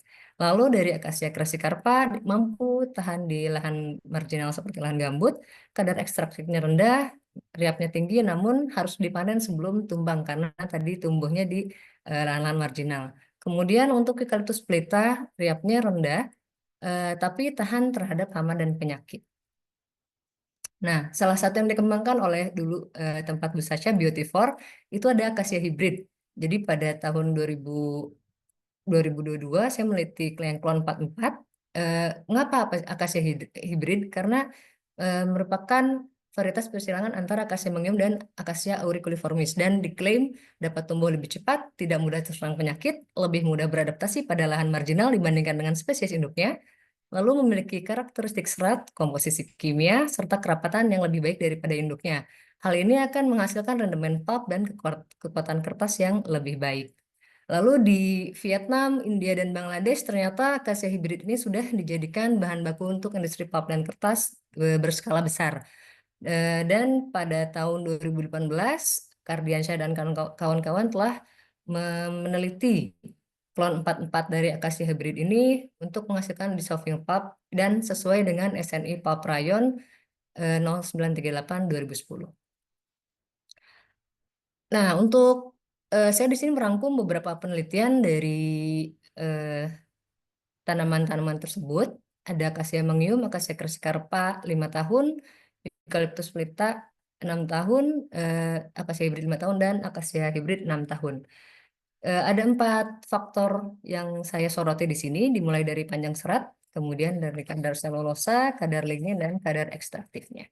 Dari panjang serat dapat dilihat bahwa dari kelima spesies di sini itu termasuk ke dalam golongan kayu berserat pendek karena memang hardwood atau kayu daun. Di sini dengan perbandingan akasia crassicarpa yang 5 tahun bisa 1,56 panjangnya itu lebih baik jika dibandingkan dengan akasia mangium yang 5 tahun. Dari panjang serat ini nanti relasinya akan berpengaruh kepada kekuatan kertas yang lebih baik. Kemudian untuk kadar selulosa ada di sini juga sudah memenuhi persyaratan untuk bahan baku pulp dan kertas di atas 40% atau bahkan ada yang mencapai 50%. Di sini dapat dilihat bahwa kadar selulosa tertinggi diperoleh oleh eucalyptus splitta 6 tahun. Dan di sini saya menggunakan data dari penelitian Bapak Nirsatmanto menggunakan ini klon kalau nggak salah, klon eucalyptus splitta yang dikembangkan oleh Pak Arif dan kawan-kawan. Dan nantinya kadar selulosa ini akan berpengaruh terhadap rendemen pulp yang dihasilkan. Lalu ada kadar lignin, di sini juga kadar ligninnya cukup rendah, yaitu 26 hingga 27. Nanti pengaruhnya akan ke kemudahan pengolahan, akan ke energi, banyaknya bahan kimia pemasakan yang dibutuhkan, dan rendemen pulp serta bilangan kappa atau kematangan pulp untuk nantinya dilanjutkan ke tahap selanjutnya, yaitu tahap pemutihan pulp. Kemudian kadar ekstraktif yang tadi disinggung oleh Mas Yi, semuanya berkisar di antara 0,2 sampai 1,96 ya. Dapat dilihat bahwa memang eukaliptus pelita memiliki kadar ekstraktif paling rendah. Jika tadi Mas Rizky membicarakan pitch problem, sebetulnya pitch problem itu memang salah satu yang faktor yang dihindari di industri pulp dan kertas, karena jika ada pitch problem atau kadar ekstraktif tinggi pada pulp yang dihasilkan, akan membuat pitch atau resin yang menempel di mesin-mesin kertas. Hal ini tidak diinginkan karena nantinya akan mempengaruhi efisiensi dari kinerja mesin itu, sehingga ada waktu henti atau berhubungan dengan biaya produksi. Kemudian selain itu juga akan merusak visual kertas yang dihasilkan, seperti adanya noda atau ketidakseragaman secara visual. 5 menit lagi, Kemudian, Bu. baik Bapak, terima kasih. Nah, di sini di Indonesia sendiri proses pembuatan pulp yang paling dominan itu adalah proses pembuatan pulp craft. Di dunia pun sama. Dapat kita lihat begitu kompleksnya di sini, mulai dari penanganan bahan baku, kemudian ada proses hingga nanti jadi pulp. Oleh karena itu, pemilihan tanaman unggul di awal sangat berpengaruh, karena nantinya akan menjadi hal yang sangat penting di sini, karena dia adalah proses dari hulu ke hilir yang membutuhkan waktu dan energi yang sangat besar. Untuk karakteristik pulp craft dari tadi kelima bahan baku tadi, dapat dilihat bahwa kesemuanya telah memenuhi standar dari industri pulp dan kertas. Untuk rendemen pulp mencapai 50% ke atas, dan untuk bilangan kappa masuk ke dalam kategori bleachable atau dapat diputihkan dan mudah diputihkan. Rendahnya bilangan kappa ini menunjukkan akan semakin sedikit bahan kimia pemutih yang dibutuhkan untuk proses pemutihan. Lalu, apa sih dampak positif dari pemanfaatan tanaman unggul ini? Jadi, harapannya dengan varietas-varietas unggul yang diciptakan oleh lembaga-lembaga penelitian seperti BRIN, dapat meningkatkan produktivitas industri, kemudian dapat mengurangi tekanan pada hutan alam, dan dapat meningkatkan efisiensi penggunaan lahan. Selain itu juga dapat berkontribusi pada keberlanjutan lingkungan dan dapat meningkatkan ekonomi masyarakat. Ada juga tantangan dan solusi dalam pemanfaatan tanaman unggul ke depannya, yaitu dari variabilitas genetik seperti yang sudah disampaikan Bu Sasha di awal tadi, kemudian potensi dampak lingkungannya seperti apa sih, ketersediaan bibitnya seperti apa. Oleh karena itu, beberapa solusinya yang dapat disampaikan adalah pengelolaan hutan yang berkelanjutan, kemudian penelitian yang lebih lanjut lagi, dan pengembangan teknik budidaya yang tepat. Namun ke semua ini harus didukung dengan kolaborasi antara lembaga penelitian, lembaga pelayanan dan pengujian industri, dan akademisi. Kami, Balai Besar Standarisasi dan Pelayanan Jasa Industri Selulosa, memiliki tugas dan pokok fungsi untuk membantu berkolaborasi dalam pemanfaatan tanaman unggul tersebut. Kami dapat memberikan optimalisasi dan pemanfaatan teknologi industri, pengujian, konsultasi dan standarisasi, serta sertifikasi. Terima kasih banyak. Wassalamualaikum warahmatullahi wabarakatuh. Ya, Waalaikumsalam kembalikan ke moderator. warahmatullahi wabarakatuh. Terima kasih Bu Putri. Hemat sekali waktunya. Baik, Bapak Ibu semuanya, pemateri setelah menyampaikan paparannya, sekarang tiba saatnya untuk sesi diskusi. Ini kalau melihat jadwalnya sampai jam 11, kita masih memiliki waktu kira-kira 36 menit. Ya, ini pertanyaan akan saya bagi 2 sesi, dan mungkin kalau masih ada waktu nanti yang di chat room akan kita tampilkan untuk direspon oleh narasumber. Baik, yang pertama, ini saya buka 4 penanya yang raise hand. Yang raise hand ada nggak? Yang raise hand 4 penanya yang pertama, sesi pertama. Mohon disampaikan dari siapa, ditujukan ke siapa narasumbernya. Yang pertama dari Pak Guntur ya, Pak Guntur ya. Guntur, kemudian yang kedua Ibu Siti Nurrohmah. Sementara mungkin dua penanya dulu yang resen. Monggo Pak Gentur untuk disampaikan pertanyaan ke siapa. Monggo. Baik, terima kasih Pak. Dengar Pak? Dengar Pak. Ya, Assalamualaikum warahmatullahi wabarakatuh. Perkenalkan Pak Guntur, saya dari Sumbar Pak. Sumbar. Jadi di sini saya melihat pada Ibu Putri Dewi Sakti Komandani ini Pak. Jadi peran tanaman unggul, industri pulp dan kertas. Jadi melihat dari yang disampaikan oleh Ibu Putri tadi, itu banyak tanaman yang unggul, bahkan ada berapa klon yang disampaikan itu, mulai dari EP-nya sampai ke akasianya gitu kan, perpaduan. Cuman saya di sini melihatnya gini, sebenarnya apakah dari tanaman ini klonnya saja yang berpengaruh, sementara ini untuk penyesuaian lingkungannya, ya faktor abiotik gitu, kerapatan tanam, terus sistem perawatan, ini pasti berpengaruh. Kenapa demikian? Karena saya melihat ini untuk industri pulp dan kertas, itu ada 3 jenis lahan. Yang pertama ada dryland, yang kedua wetland, terus yang ada lagi daerah pinggir pantai, pasang surut. Ini kecocokannya ini mungkin berbeda dengan beberapa faktor sesuai dengan lingkungan itu gitu. Jadi yang saya tanyakan di sini, mungkin bisa direkomendasi nggak untuk daerah yang di pinggir pantai yang terpengaruh pasang surut, apa sih tanaman pulpnya yang sesuai, yang paling unggul gitu. Terus untuk tanaman lahan gambut, apa yang sesuai. Dan demikian juga untuk daerah mineral atau dryland, apa tanaman yang cocok. Mungkin itu aja Pak. Terima kasih. Assalamualaikum warahmatullahi wabarakatuh. Silakan Bu. Ya, dijawab sekarang atau dikumpulkan dulu pertanyaannya, Pak? Dijawab sekarang langsung aja Bu. Oh, baik. Terima kasih Pak Guntur. Mungkin nanti narasumber lain dapat menambahkan jika ada yang kurang dari jawaban saya. Jadi untuk saat ini, untuk yang paling suitable atau cocok di lahan marginal seperti lahan gambut itu masih Acacia crassicarpa, Pak. Untuk klon-klon tadi, sepemahaman saya masih terbatas di skala riset, belum dibawa ke skala industri. Namun jika ada R&D atau riset dari perusahaan itu sendiri, mungkin itu sudah digunakan di internal perusahaan mereka karena mereka memiliki HTI sendiri, Pak. Lalu untuk yang di pinggir pantai dan satu lagi apa? Itu untuk sementara mohon izin dari kepada narasumber yang lain mungkin dapat menambahkan karena industri pulp dan kertas ini cenderung harus berada di dekat sungai atau yang airnya banyak. Jadi untuk sementara masih digunakan bahan baku yang dapat tumbuh di lahan-lahan yang aman seperti akasia mangium dan Eucalyptus pelita, Pak. Seperti itu. Untuk dikembangkan ke skala industrinya mungkin masih perlu banyak penelitian lebih lanjut yang dapat memenuhi spesifikasi untuk bahan baku pulp dan kertas. Begitu, Pak.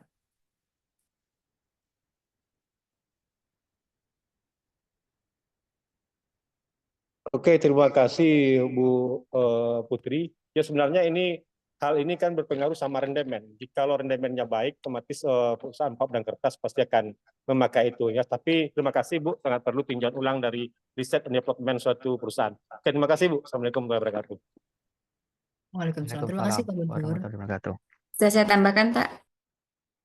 Monggo Bu Sasa, Bu Sri. Monggo. Terima kasih Pak Moderator. Pak Guntur, mungkin saya tambahkan sedikit mengenai tadi untuk hybrid yang bisa tumbuh di lahan marginal. Itu untuk pengalaman di kami itu Pak, untuk varietas hybrid kita yang ada 7 varietas, itu semuanya bisa tumbuh dengan baik di lahan marginal seperti di marine clay, Pak. Jadi di lahan di Palembang itu semuanya adalah areal marine clay atau gelangan. Nah itu 6 varietas kami tumbuh baik di sana bersama-sama dengan jenis-jenis Acacia crassicarpa. Jadi tidak semuanya memang bisa tumbuh di sana, Pak. Nah, alhamdulillah dari screening uji genetik kami ada 6 varietas, yaitu nomor 50, 51, 53, 56, 59, 65. Semuanya itu mampu tumbuh dengan baik di lahan marine clay. Jadi demikian Bapak tambahan dari kami. Demikian Pak Lili, matur nuwun. Terima kasih Oke, Bu. makasih Bu. Jadi Sri. untuk daerah marine clay memang belum banyak yang tergarap gitu Bu. Kalau memang itu sangat cocok, saya yakin perusahaan HTI itu ya berapa ya marine clay itu yang di pinggir pantai dan sebagainya itu banyak yang belum termanfaatkan gitu. Jadi secara prinsip memang ditunggu itu Bu. Inovasinya itu. Oke, terima kasih Bu. Assalamualaikum warahmatullahi wabarakatuh. Waalaikumsalam, terima kasih. Terima kasih Pak Guntur atas pertanyaan dan responnya. Untuk penanya kedua, Bu Siti Nurrohmah, silakan disampaikan ke siapa? Ya, Assalamualaikum warahmatullahi wabarakatuh. Apakah Waalaikumsalam. suara saya terdengar, Pak? Terdengar, Bu. Ya, terima kasih. Pertanyaan kami tujukan kepada Ibu Sri Sunarti atau Bapak Mas Mindoro terkait perakitan varietas tersebut. Tadi disebutkan bahwa varietas tersebut adalah hibrid, berarti hibrida itu adalah turunan F1-nya begitulah.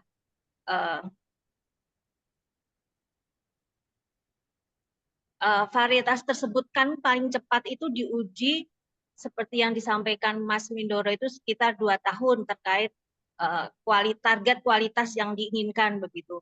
Apakah ada sebelumnya ada riset sebelumnya terkait genotyping hasil riset yang menyatakan bahwa nggak perlu nunggu waktu sampai 2 tahun gitu dari umur misalkan umur bibit itu sudah terdeteksi begitu kualitasnya begitu dengan misalkan dengan biomarker begitu.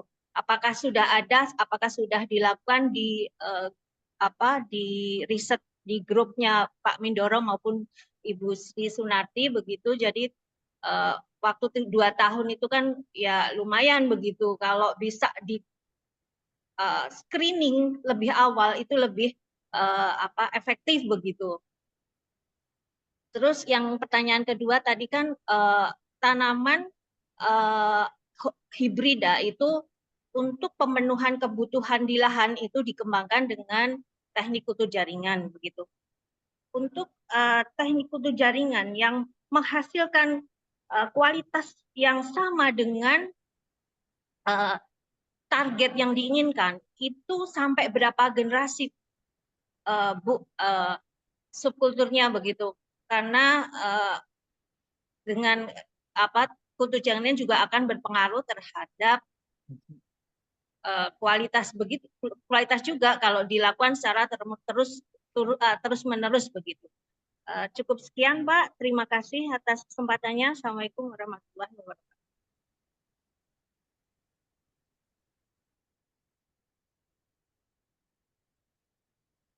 Siapa yang mau menjawab dulu, Pak?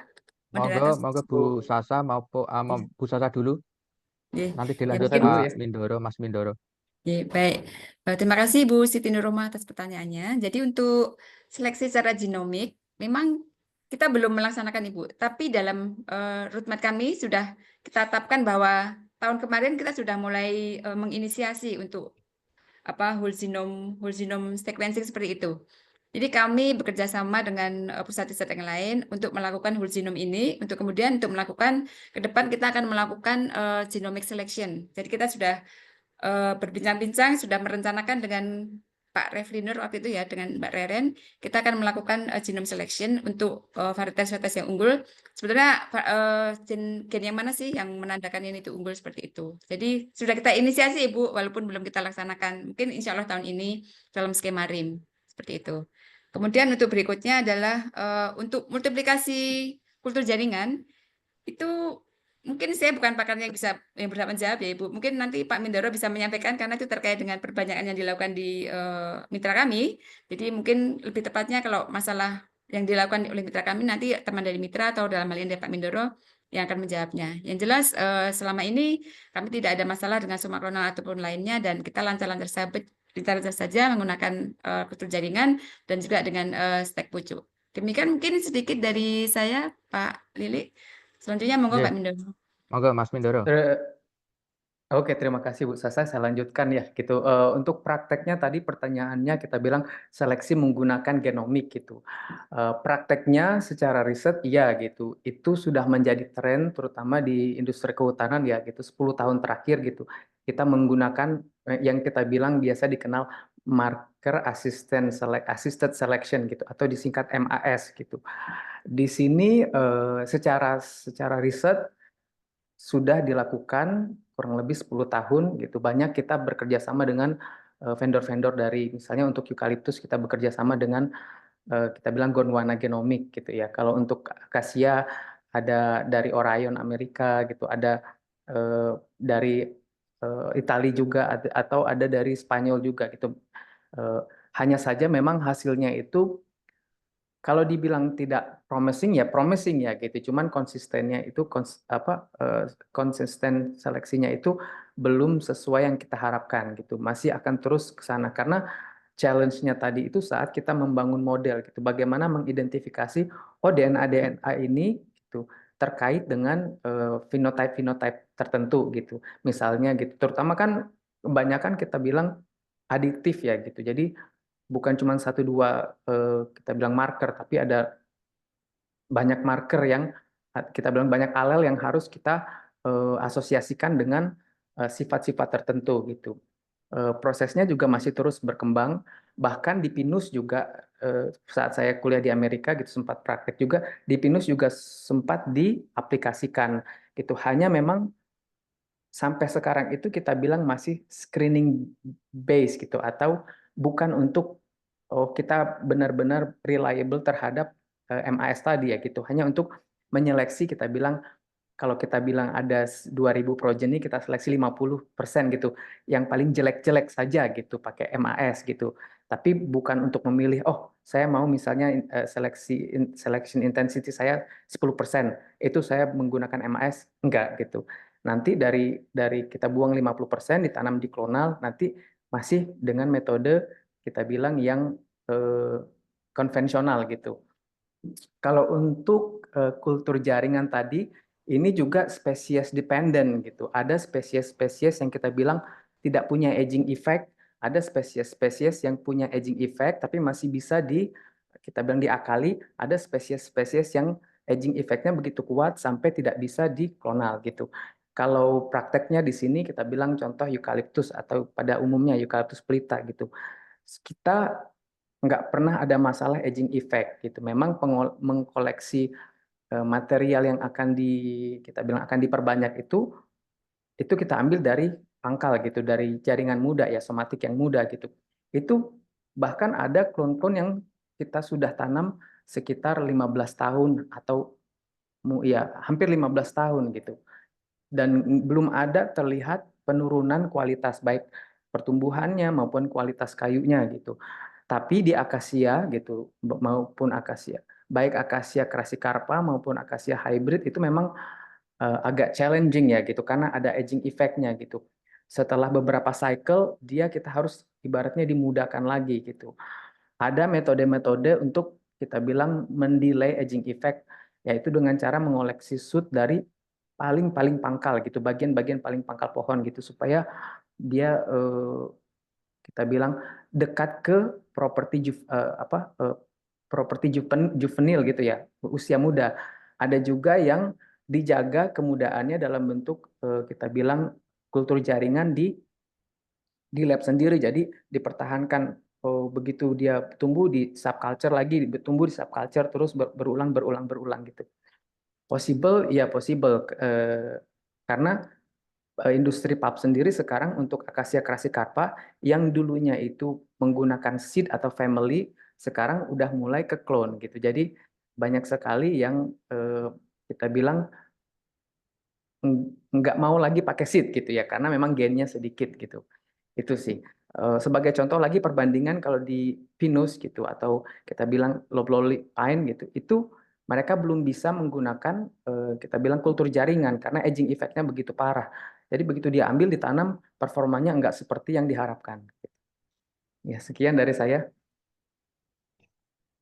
Terima kasih Mas Mindoro. Demikian Bu Siti penjelasan dari narasumber. Barangkali ada tanggapan lebih lanjut Bu Siti? Baik, Cukup Pak, ya? terima kasih. Untuk penanya ketiga, ini saya berikan kepada Mas Fajri Saptaji. Monggo, Mas Fajri. Terima kasih atas kesempatannya. Saya Disampaikan ke siapa?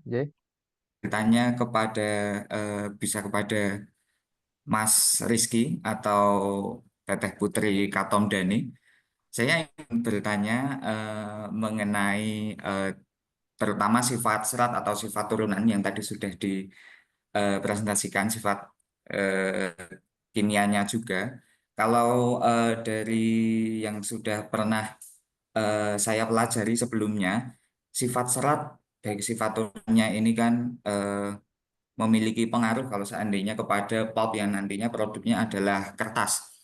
Nah, sedangkan untuk yang produk dissolving pulp, saya mungkin belum terlalu banyak mempelajari sebelumnya, tapi apakah akan ada pengaruhnya sifat serat, sifat kimia, sifat turunan itu kepada dissolving pulp? Karena dissolving pulp ini kan prosesnya berbeda ya. Kalau seandainya serat yang dijadikan kertas itu kan dipilih dalam bentuk baran. Sedangkan kalau dissolving pulp itu kan nanti masih diproses dulu, semacam dicairkan, kemudian baru dipintal menjadi enam. Nah itu mohon penjelasannya tentang pengaruhnya. Terima kasih. Terima kasih Mas Fajri. Monggo Mas Rizky ditanggapi atau Mbak Putri dulu. Monggo. Mas Rizky dulu, Mas Rizky. Monggo. Baik, terima kasih Pak Lili. Terima kasih Mas Fajri. Ya, ini juga senior saya ya di fakultas. Beliau sekarang diisi.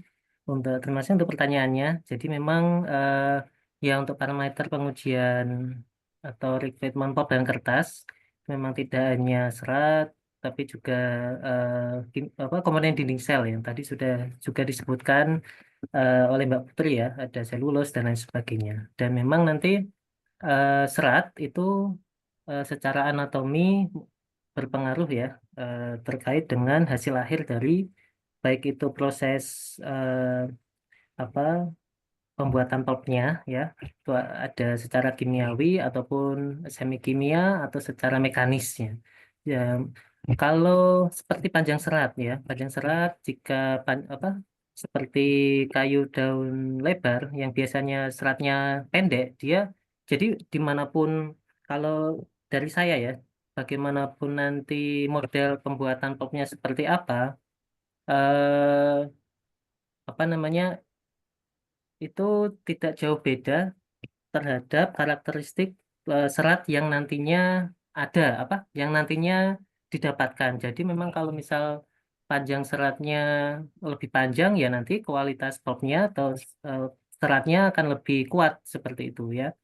Em, tetapi kalau lebih pendek ya ini mudah putus atau mudah tidak kuat ya kalau panjang seratnya seperti itu. Kemudian contohnya langkah rasio juga turunannya. Kalau dia semakin tinggi langkah rasionya, maka eh, ketika membuat pop dan ini untuk pemipihannya akan semakin susah ya karena tebal dindingnya lebih tinggi ya, lebih lebar dan sehingga untuk pemipihan atau untuk gilingnya ini ikatannya kurang kuat juga. Jadi memang digunakan diusahakan rangka rasio yang pendek. Jadi kesimpulan kalau dari saya, ya apapun nanti model popnya, nah untuk karakteristiknya itu tidak beda jauh lah ininya dampaknya ya, dampaknya. Dan memang kalau di Indonesia kita akan lebih banyak ke craft ya, proses craft seperti itu. Mungkin itu yang bisa saya sampaikan, Mbak Putri mungkin ada tambahan. Terima kasih. Baik, terima kasih Mas Fajri, senior saya juga ini di fakultas dulu. Mas Rizky, izin menambahkan sedikit. Jadi jika berfokus kepada produk selain kertas atau turunannya itu dissolving pulp, ada persyaratan umum yang cukup berbeda dengan kertas tadi. Jadi untuk dissolving pulp diharapkan atau dipersyaratkan kandungan selulosa alfanya tinggi. Jadi jika tadi kertas 50% sudah cukup, misalkan kadar selulosanya untuk dissolving pulp ini standar umumnya itu 90%. Jadi mengandung eh, kadar selulose yang setinggi itu nanti pulp yang dihasilkannya. Kemudian untuk kadar ligninnya serendah mungkin, karena tadi seperti yang Mas Fajri sudah sampaikan ada proses lain. Dan juga untuk dissolving pulp ini sebelum kita lanjutkan ke proses craft, kita harus menghilangkan dulu hemiselulosanya dengan cara di prehidrolisis. Selain itu, kadar abunya juga harus serendah mungkin dan tadi lagi-lagi kita berbicara tentang kadar ekstraktif itu harus sangat rendah. Jadi untuk jenis kayunya, kayu apapun dapat digunakan, hanya yang tadi harus memiliki disoroti yang tadi kadar hemoselulosanya rendah, ligninnya rendah, alfa selulosanya yang tinggi. Untuk pengalaman yang sudah dilakukan, ada yang klon 44-nya Bu Sasha dulu pernah dilakukan penelitian pada tahun 2018 oleh Pak Teddy. Semuanya sudah memenuhi paparan yang tadi sudah saya sampaikan juga di presentasi yang tadi. Namun satu yang masih belum memenuhi kadar ekstraktifnya. Jadi mungkin butuh bantuan lagi penelitian dari Bu Sasha dan kawan-kawan, Pak Arif, bagaimana cara untuk mengurangi kadar ekstraktif pada bahan baku seperti itu. Terima kasih, Mas. Terima kasih Saya Bu bisa, Putri. Terima kasih. Pak bisa menambahkan, Pak? Monggo, silakan Mas Mindoro. Oke, ini sedikit apa namanya sudut pandang dari kita bilang practitioner ya gitu. Kalau misalnya saya merekomendasikan bahan baku apa yang akan ditanam dan dimasak di mill, baik untuk kita bilang craft pulp dan untuk dissolving pulp, itu biasanya kita meranking kualitas kayunya itu berdasarkan kita bilang EBITDA study gitu. Jadi mana-mana saja properti-properti itu yang berkontribusi besar terhadap cost dalam produksi itu gitu. Nah, kalau ini saya mudah-mudahan nggak ada yang ini ya, nggak ada yang komplain di sini. Saya beri bocoran sedikit misalnya bagaimana di pengalaman-pengalaman saya di berbagai perusahaan itu kita bilang kalau untuk misalnya craft papil gitu. Sebenarnya tiap-tiap produk end itu memiliki kebutuhan yang berbeda gitu. Tapi generalnya lah kita bilang tadi pertama basic density itu yang pertama disasar dulu, kemudian randomnya gitu. Kita bilangnya papil gitu. Nanti akan dihitung untuk kita bilang specific good consumption. Baru ada namanya bulk gitu. Jadi kita bulkinya dari seratnya tadi itu juga dipengaruhi dari dimensi serat. Itu ada juga brightness gitu. Jadi berapa cerah dia, baru di urutan kemudian kita bilang tensile gitu. Nah, sebenarnya kayak properti paper tadi, tensile strength, kita bilang bursting strength atau kita bilang kekuatan-kekuatan pulpnya itu bisa di enhance gitu. Jadi di dalam proses itu kalau nilainya jelek kita bisa modifikasi gitu dengan bahan-bahan kimia gitu ya, contohnya filler atau segala macam. Tapi ada properti-properti yang nggak bisa di enhance, itu contohnya bulk gitu. Jadi semakin tinggi karena paper atau kertas itu dijual dia kita bilang dimensi gitu. Dalam 1 gramatur itu satuannya dimensi. Jadi kalau bulknya rendah dalam 1 dimensi itu dia berat gitu. Jadi boros pulp gitu ya. Sementara kalau misalnya dia bulknya bagus tinggi untuk memenuhi dimensi tertentu, kaliper tertentu, kita hanya butuh sedikit gramatur gitu. Jadi hemat gitu. Nah, itu salah satu yang jadi biasanya kendala di kita bilang printing paper gitu. Kalau untuk kita bilang dissolving tadi sama rendemennya gitu. Rendemennya itu biasanya kita mencari selulosa yang murni seperti yang tadi dibilang Mbaknya sebelumnya ya. Itu kisarannya sekitar ya bisa 90% ke atas ya. Ada juga kita bilang viscosity-nya gitu. Viscosity-nya juga harus baik karena nanti akan dipintal sebagai benang kan gitu. Jadi kalau dia viscosity-nya nggak bagus, dia lambat memintalnya gitu atau macet atau nyumbat segala macam.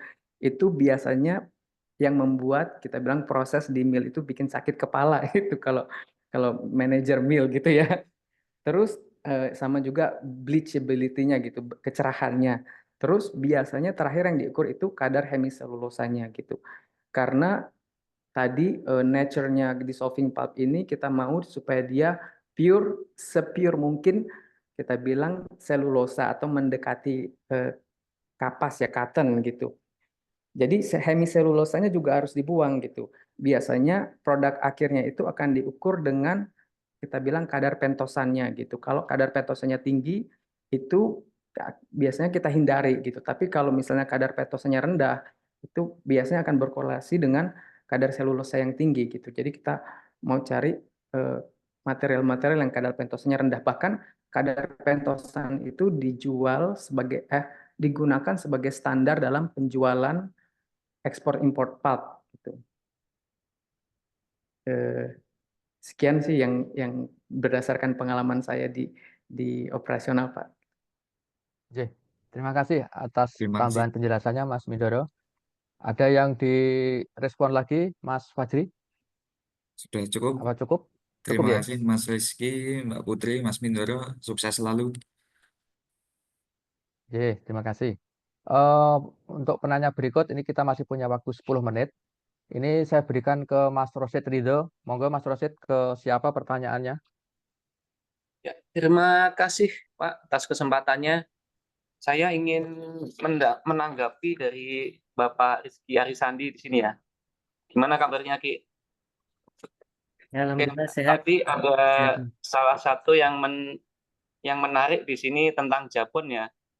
Ya memang Jabon itu saya kira cukup punya potensi ya di sini. Selain karena seratnya panjang, di penelitian terakhir saya itu rata-rata panjang seratnya Jabon umur 5 tahun itu hampir 1,4 mili rata-ratanya. Selain itu kan batangnya lurus dan silindris serta punya growth stress yang rendah. Jadi sebenarnya selain untuk pulping, Jabon ini juga sangat potensial untuk dijadikan woodworking purpose untuk pertukangan ya. Akan tetapi di sini yang menjadi kendala adalah density-nya yang masih relatif rendah di angka 0,3 hingga 0,4. Nah, selain itu saya nggak tahu ini akan jadi masalah apa tidak ya. Jadi Jabon itu warna kayu terasnya tidak lebih gelap dibandingkan kayu gubalnya. Nah, terus penelitian lain juga menyatakan ekstraktif larut air panasnya antara bagian dekat kulit sama bagian yang dekat pit itu tidak berbeda signifikan. Nah, dengan karakteristik seperti yang disebutkan tadi, apakah kayu Jabon itu masih dianggap bagus untuk pulping, untuk bahan baku pulping? Bagaimana dengan rendemen dan sifat fisiknya? Mungkin itu pertanyaan dari saya. Monggo Baik, Mas Rizky. ya, baik, terima kasih ya, Mas Ridho. Ini juga kakak kelas saya ya di Fakultas Kehutanan 2010 ya. Nah, sekarang di Ya, Mula Warman ya, Mas Ridho ya. Iya, betul. Baik, jadi kalau Mas Ridho ngecek terkait growth stress-nya, kemudian anatominya juga ya. Tadi pertanyaannya dengan beberapa karakteristik kayu teras yang tidak kelihatan, kemudian ekstraktifnya sekian. Nah, ini sebenarnya cocok tidak atau dikembangkan untuk pulp dan kertas itu seperti apa? Jadi memang tidak semua kayu ya, tidak semua kayu itu kayu terasnya kelihatan ya.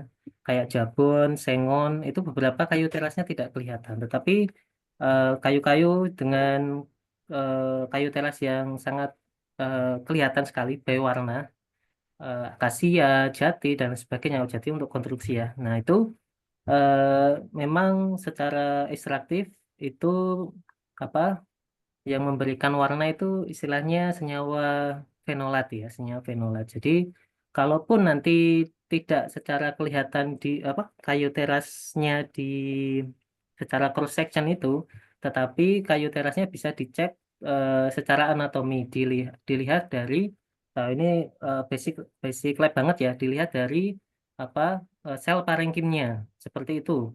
Jadi kayu teras itu kan sel-selnya mati ya. Apa yang dimaksud mati? Mati itu sel parenkimnya itu mati ya. Pada saat tumbuhan masih hidup. Jadi tumbuhan masih hidup itu selnya mati, parenkimnya, nukleusnya ya, nukleusnya itu sudah tidak ada. Nah, kalau di resep penelitian di Jabon merah, Jabon putih tadi ya, dan itu diteliti sebelumnya sama adik kelas saya, Mbak Fatrah, memang kadar ekstraktifnya memang cukup tinggi, tapi itu kan tadi itu kan tiga famili ya, Jabon merah 3 famili, Jabon putih juga 3 famili. Yaitu dicek dari 3 famili itu mana yang kadar ekstraktifnya rendah dan juga eh, tadi senyawa lipofiliknya ya, dicek dengan GCMS itu mana yang rendah. Nah, dari penelitian itu dan dibandingkan dengan penelitian lain itu family family 2 dan 11 itu memiliki kadar ekstraktif yang rendah. Ya, dan di mana ini ya paling tidak ataupun nanti terhadap mesin-mesinnya yang tadi sudah disebutkan Mbak Putri seperti itu. Jadi saya kira ini tetap berpeluang lah, berpeluang karena itu uji dari sampelnya Bu Sasa dan Pak Arif ya. Dari 3 individu itu mana yang bagus. Kalau kami ngeceknya by cell wall komponen dinding sel, selulose, semi, alfa selulose dan lain sebagainya. Ternyata secara umum tadi kan saya sebutkan dia sedikit lebih tinggi ya, selulosanya, kemudian holoselusanya dibanding spesies lain. Kemudian ekstraktifnya memang beberapa individu memang cukup tinggi, tetapi tidak semua tiga famili itu tadi. Hanya famili 2 dan 11 itu yang relatif ekstraktifnya yang rendah, dan itu menguntungkan jika nanti bahan baku untuk pulp dan kertas seperti itu. Kenapa juga kami ngecek kulitnya? Jadi memang selain tadi sudah disampaikan Bu Sasa ya, jadi selain untuk serat nantinya untuk pulp dan kertas, memang untuk diversifikasi produk. Jadi nanti ke depan kemungkinan nanti spesies yang biasanya untuk bahan kertas, siapa tahu bisa untuk kayu konstruksi, bisa untuk macam-macam ya, untuk konstruksi ringan, kerajinan dan lain sebagainya. Nah, jadi kalau by riset yang kami lakukan ya ini berpotensi yang 2 individu tadi. Mungkin itu Mas Ridho ya. Terima Ya, kasih. terima kasih Mungkin ada yang jawabannya. nambahkan. Silakan. Ya, enggak dikit aja ya. Mungkin kalau dari temuan saya sih emang untuk umur 5 tahun ya. Biasanya kan daur untuk pulp itu sekitar 5 hingga 7 tahun. Mungkin Jabon bisa di umur 5 sampai 7 tahun itu dijadikan bahan baku pulping. Cuman nggak tahu karena belum ada yang meneliti Jabon di atas umur 7 tahun atau 10 tahun, masih jarang ya. Itu mungkin nantinya bisa dibuat untuk konstruksi juga. Itu juga. Oke, gitu aja dari saya. Makasih jawabannya Pak Rizky. Sehat selalu. Baik, terima kasih Pak Ridho. Sehat selalu ya. Baik. Ini tadi sebenarnya ada satu penanya lagi dari Jepang, Mas Hendra. Ini nampaknya terpental apa ya? Ini masih ada sedikit waktu. Oh Halo, iya, Mas Hendra, J. masih ada ya? J, hadir kami izin bertanya J, ke para Monggo narasumber. Mas monggo Mas Hendra. Baik, terima kasih, ini sangat menarik sekali terkait dengan uji spesies ya dari fast growing tree species karena kita dari Indonesia, dan ini saya juga menggunakan untuk S3 saya di Jepang itu Acacia mangium generasi ketiga. Nah, di dalam penelitian saya mencoba bukan hanya untuk dissolving pulp atau pulp and paper production, tapi juga untuk pulpwood production ya di Acacia mangium generasi ketiga ini. Nah, ini untuk yang Bu Sasa, apakah untuk arah breeding di Indonesia ini bisa dimungkinkan belok ke pulpwood production daripada untuk craft and pulp and paper production. Kemudian yang kedua untuk Pak Rizky dan mungkin Mbak Putri, untuk dijadikan selain pulp and paper production ya, dalam hal ini adalah konstruksi atau solid wood production ini apakah dimungkinkan? Jadi untuk kedepannya tanaman di Indonesia diperpanjang usianya, kemudian diuji sifat kayunya, sifat fisik, mekanik dan seterusnya. Apakah sudah ada dari yang ada sekarang ini? Matur nuwun.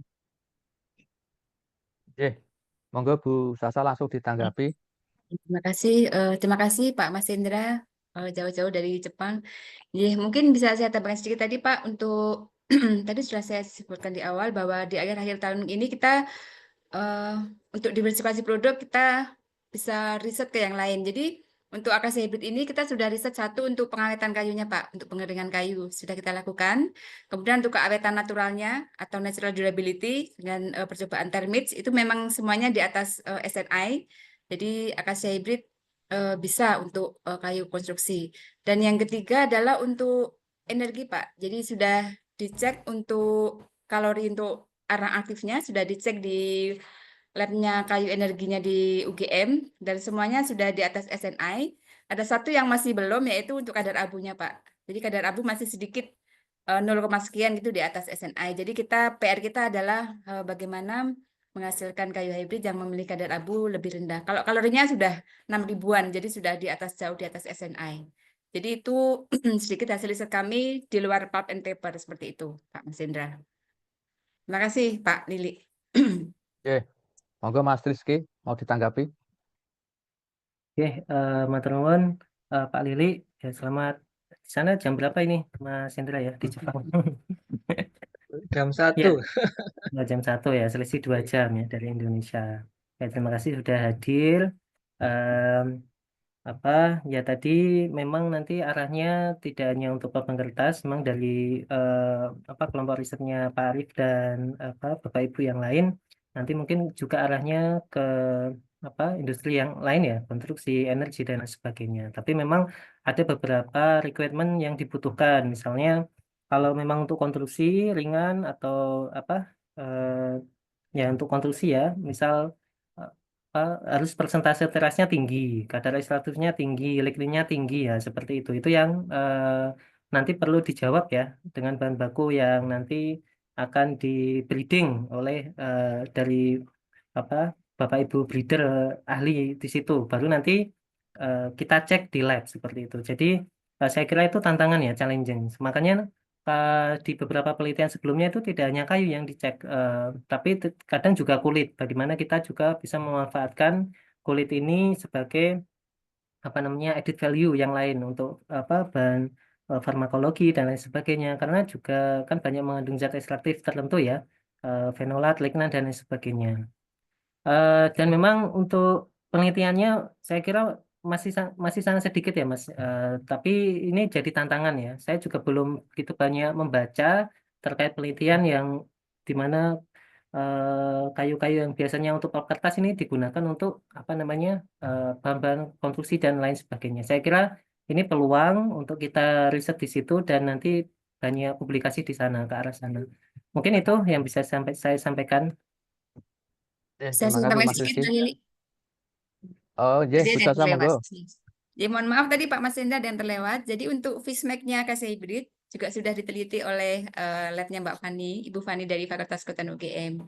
Jadi untuk klon nomor 6044 itu sepertinya sudah lengkap, dari fisika, mekanika juga sudah ada semuanya. Dan insya Allah semuanya potensial juga untuk kayu konstruksi pada umur 6 tahun. Dan untuk pengeringan juga scheduling dryingnya juga sudah masuk Pak. Kebetulan ini sebenarnya juga sedang review tentang pengeringan. Jadi memang kayu hybrid ini termasuk baru gitu masuk ke kayu pertukangan gitu. Karena selama ini belum pernah ada. Jadi insya Allah mohon doanya supaya bisa masuk ke pertukangan juga atau konstruksi. Demikian Pak Lili, matur nuwun. Pak Mas Indra. Matur nuwun Bu Sasa. Ada yang disampaikan Bu Putri? Cukup? Cukup Pak, terima kasih. Terima kasih Bu Putri. Baik, Bapak Ibu semua, ini waktu kita dari jam 11 yang dialokasikan oleh panitia kita lewat 4 menit. Tetapi tidak apa-apa karena memang diskusi kita sangat dalam dan banyak memberikan inspirasi baik dari penanya sendiri, peserta sendiri maupun bagi narasumber sendiri ada semacam tantangan-tantangan yang ke depan memang menjadi area riset yang mudah-mudahan bisa menjadi inspirasi untuk riset tanaman serat ke depannya. Baik, saya tidak akan menyimpulkan diskusi kita hampir selama 2 jam ini. Silakan Bapak Ibu peserta untuk mendalami, meresapi, mungkin mengejawantahkan di tempat masing-masing apa yang kita diskusikan pada pagi sampai siang hari ini. Terima kasih atas kesempatan untuk hadir di sesi kami. Terima kasih kepada Bapak Ibu narasumber yang sudah menyempatkan diri untuk bergabung dengan kami, memberikan secercah inspirasi. Kemudian mudah-mudahan menjadi amal soleh untuk Bapak Ibu narasumber dan Bapak Ibu hadirin semua. Baik, waktu kami kembalikan kepada MC. Monggo Mbak Fajar untuk ditindaklanjuti untuk acara berikutnya. Terima kasih. Wassalamualaikum warahmatullahi wabarakatuh. Waalaikumsalam warahmatullahi wabarakatuh. Terima kasih Pak Lili dan Bapak Ibu narasumber. Acara selanjutnya yaitu penyerahan sertifikat kepada narasumber yang akan diserahkan secara simbolik oleh Bapak Ketua Keris, Bapak Dr. Arif Nirsatmanto. Sebentar, saya share screen dulu. Ya. Baik, Bapak Ibu semua yang saya hormati, sebagai tanda penghormatan dan penghargaan dari Pusat Riset Botani Terapan terhadap Bapak Ibu narasumber, kami mewakili dari Pak Kapus mau izin menyerahkan sertifikat secara simbolis yang nanti akan kita kirim ke Bapak Ibu semuanya. Yang pertama, sertifikat untuk Bu Dr. Sri Sudarti SHUT MP sudah ditayangkan. Mohon diterima aja, Ibu. Terima kasih Pak, udah saya terima. Ya. Kemudian berikutnya sertifikat kedua untuk berikutnya Mbak Fajar.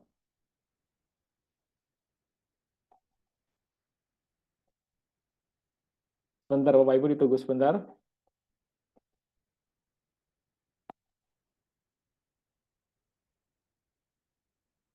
Ya, agak perlu waktu.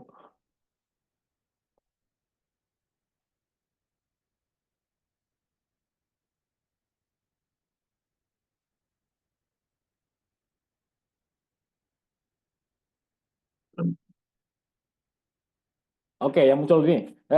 Sertifikat kedua kami berikan apresiasi dan menghargai kepada Dr. Rizky Arisandi SHUT MP atas kontribusinya dalam acara Botanic Now Series 12 ini untuk menjadi narasumber. Terima kasih, Mas Riki. Mohon terima sertifikatnya. Ya, matur nuwun Pak Arif, saya terima ya. Yang ketiga, siapa nih Bapak Fajar?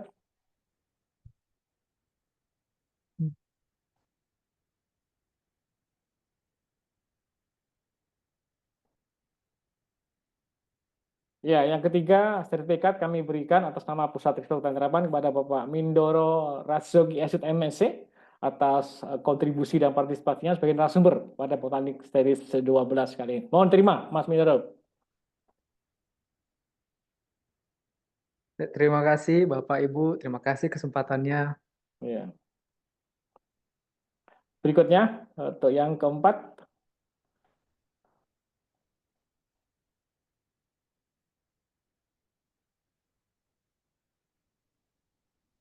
Yang keempat ya sertifikat kami sampaikan mewakili Pusat Riset Botani Terapan kepada Bu Putri Sakti Kartomdani STMSc atas kontribusinya sebagai narasumber pada Botanic Talk Series 12 kali ini. Mohon terima Bu Putri sertifikatnya. Terima kasih Pak Arif, terima kasih atas kesempatan yang sudah diberikan. Sudah saya Baik, terima, sertifikat terima ya, baik sertifikat secara simbolis yang kami serahkan nanti akan kami kirim kepada Bapak Ibu semua sesuai dengan alamat masing-masing secara fisik. Terima kasih. Monggo Bapak Fajar. Terima kasih Pak Arif. Acara selanjutnya yaitu penutup kepada Bapak Wiguna yang mewakili Bapak Kapus Botani Terapan. Dipersilakan untuk menutup acara Botani Talk Series ke-12 hari ini. Baik, terima kasih Mbak Fajar. Ini menarik sekali acara Botani Talk hari ini, luar biasa sekali. Tidak menyangka kalau di awal pembukaan tadi pesertanya lebih dari 500, itu sudah maksimumnya di Zoom ini, dan kita sayang sekali tidak bisa live streaming YouTube karena kita tidak expect kalau pesertanya lebih dari 500 peserta begitu. Sampai akhir sesi ini juga masih di atas 400 peserta yang masih online. Ya ini baru pertama kali di acara Botani Talk pesertanya sampai antusias sebanyak ini. Insya Allah nanti rekaman dari Zoom sesi kali ini akan diupload di channel YouTube-nya Pusat Riset Botani Terapan. Dan ya, yang seperti yang tadi dijelaskan oleh banyak narasumber, kalau memang kita ini sebagai negara penghasil kertas, produsen kertas ke-6 dan penghasil pulp ke-7 di dunia ini, memang perlu riset untuk memperkuat industri ini. Dan memang kalau riset pemulihan ini kan terkait dengan preferensi konsumen, jadi memang akan terus berkembang dan semuanya akan diperbarui lagi begitu. Dan kita lihat banyak potensi kolaborasi antara mitra dengan periset kita dan karena ya memang misalnya kan tadi bisa dijelaskan kalau misalnya ada yang butuh varietas yang adaptif di berbagai tipe lahan begitu. Kemudian ada untuk selain hasilnya nanti bukan untuk hanya pulp dan kertas tapi untuk konstruksi begitu. Dan itu akan jadi celah, jadi bagian yang akan jadi bagian yang harus dikaji di bidang penelitian ini. Nah, terima kasih atas penyampaian sharing ilmunya untuk semua narasumber, Bu Sri Sunarti, Mas Mindoro, terima kasih. Kemudian Mas Rizky, Bu Putri, terima kasih atas waktunya. Mudah-mudahan nanti kita bisa terus berkolaborasi dengan timnya Pak Arif. Kita akan membuat industri serat di Indonesia lebih maju lagi. Gitu. Terima kasih atas semuanya. Saya tutup. Wassalamualaikum warahmatullahi wabarakatuh. Waalaikumsalam warahmatullahi Waalaikumsalam warahmatullahi wabarakatuh. Waalaikumsalam warahmatullahi wabarakatuh. Alhamdulillah. Ubur ikan lele. Cakep. Alhamdulillah, serangkaian acara Botani Talk seri 11 sudah selesai. Terima kasih saya ucapkan kepada Bapak Wiguna sebagai wakil dari Kepala Kapus, kepada keempat narasumber, Ketua Kelris, dan Bapak Ibu peserta. Mohon maaf jika ada salah kata dalam memandu acara. Berjalan santai di tepi rawa. Ilmu telah kita bawa. Terima kasih dan sampai jumpa dengan chapter selanjutnya. Wassalamualaikum warahmatullahi Terima kasih. Bubur ikan lele, bubur lele. Waalaikumsalam. Terima kasih Bapak Ibu lagi, Le. semuanya. Terima kasih semua. Ikan lele, bubur lele. Matur nuhun. Pamit-pamit, Bapak. Terima kasih. Saya mohon izin. Pamit, izin lab. Terima Izin kasih live, semua. Bu. Izin live yuk. Bu ya, Mbak izin. Fajar, Monggo, bantu monggo, ya Mbak Bapak Fajar. Ibu. Ditindaklanjutin Iya. Mbak. Kayaknya Oh belum iya, ada Pak. Mbak itu. Ya, Nggih. sampaikan ke panitia Mbak. Iya, Bagian nggih, besar nanti kan saya akan ASN kan sampaikan. Mbak. Nggih, makasih. Iya. Sun, makasih. Nggih. Makasih Assalamualaikum. semuanya. Nggih, Waalaikumsalam. Waalaikumsalam warahmatullahi Salam sehat wabarakatuh. selalu. Nggih. Ya, maturun Bapak Ibu, saya izin live nggih.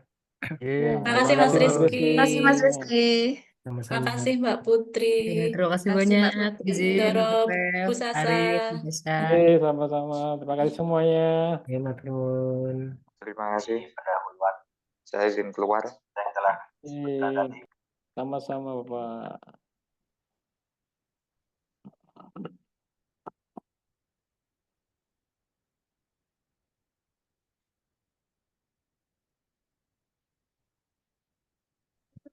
Baik, Bapak Ibu, saya izin tutup Zoom-nya. Terima kasih, Terima Mas Aditya. kasih. Baik, Terima kasih Mas sama-sama Adit. Bapak. Baik, Mas Aditya. Ya. sami-sami. Luar biasa.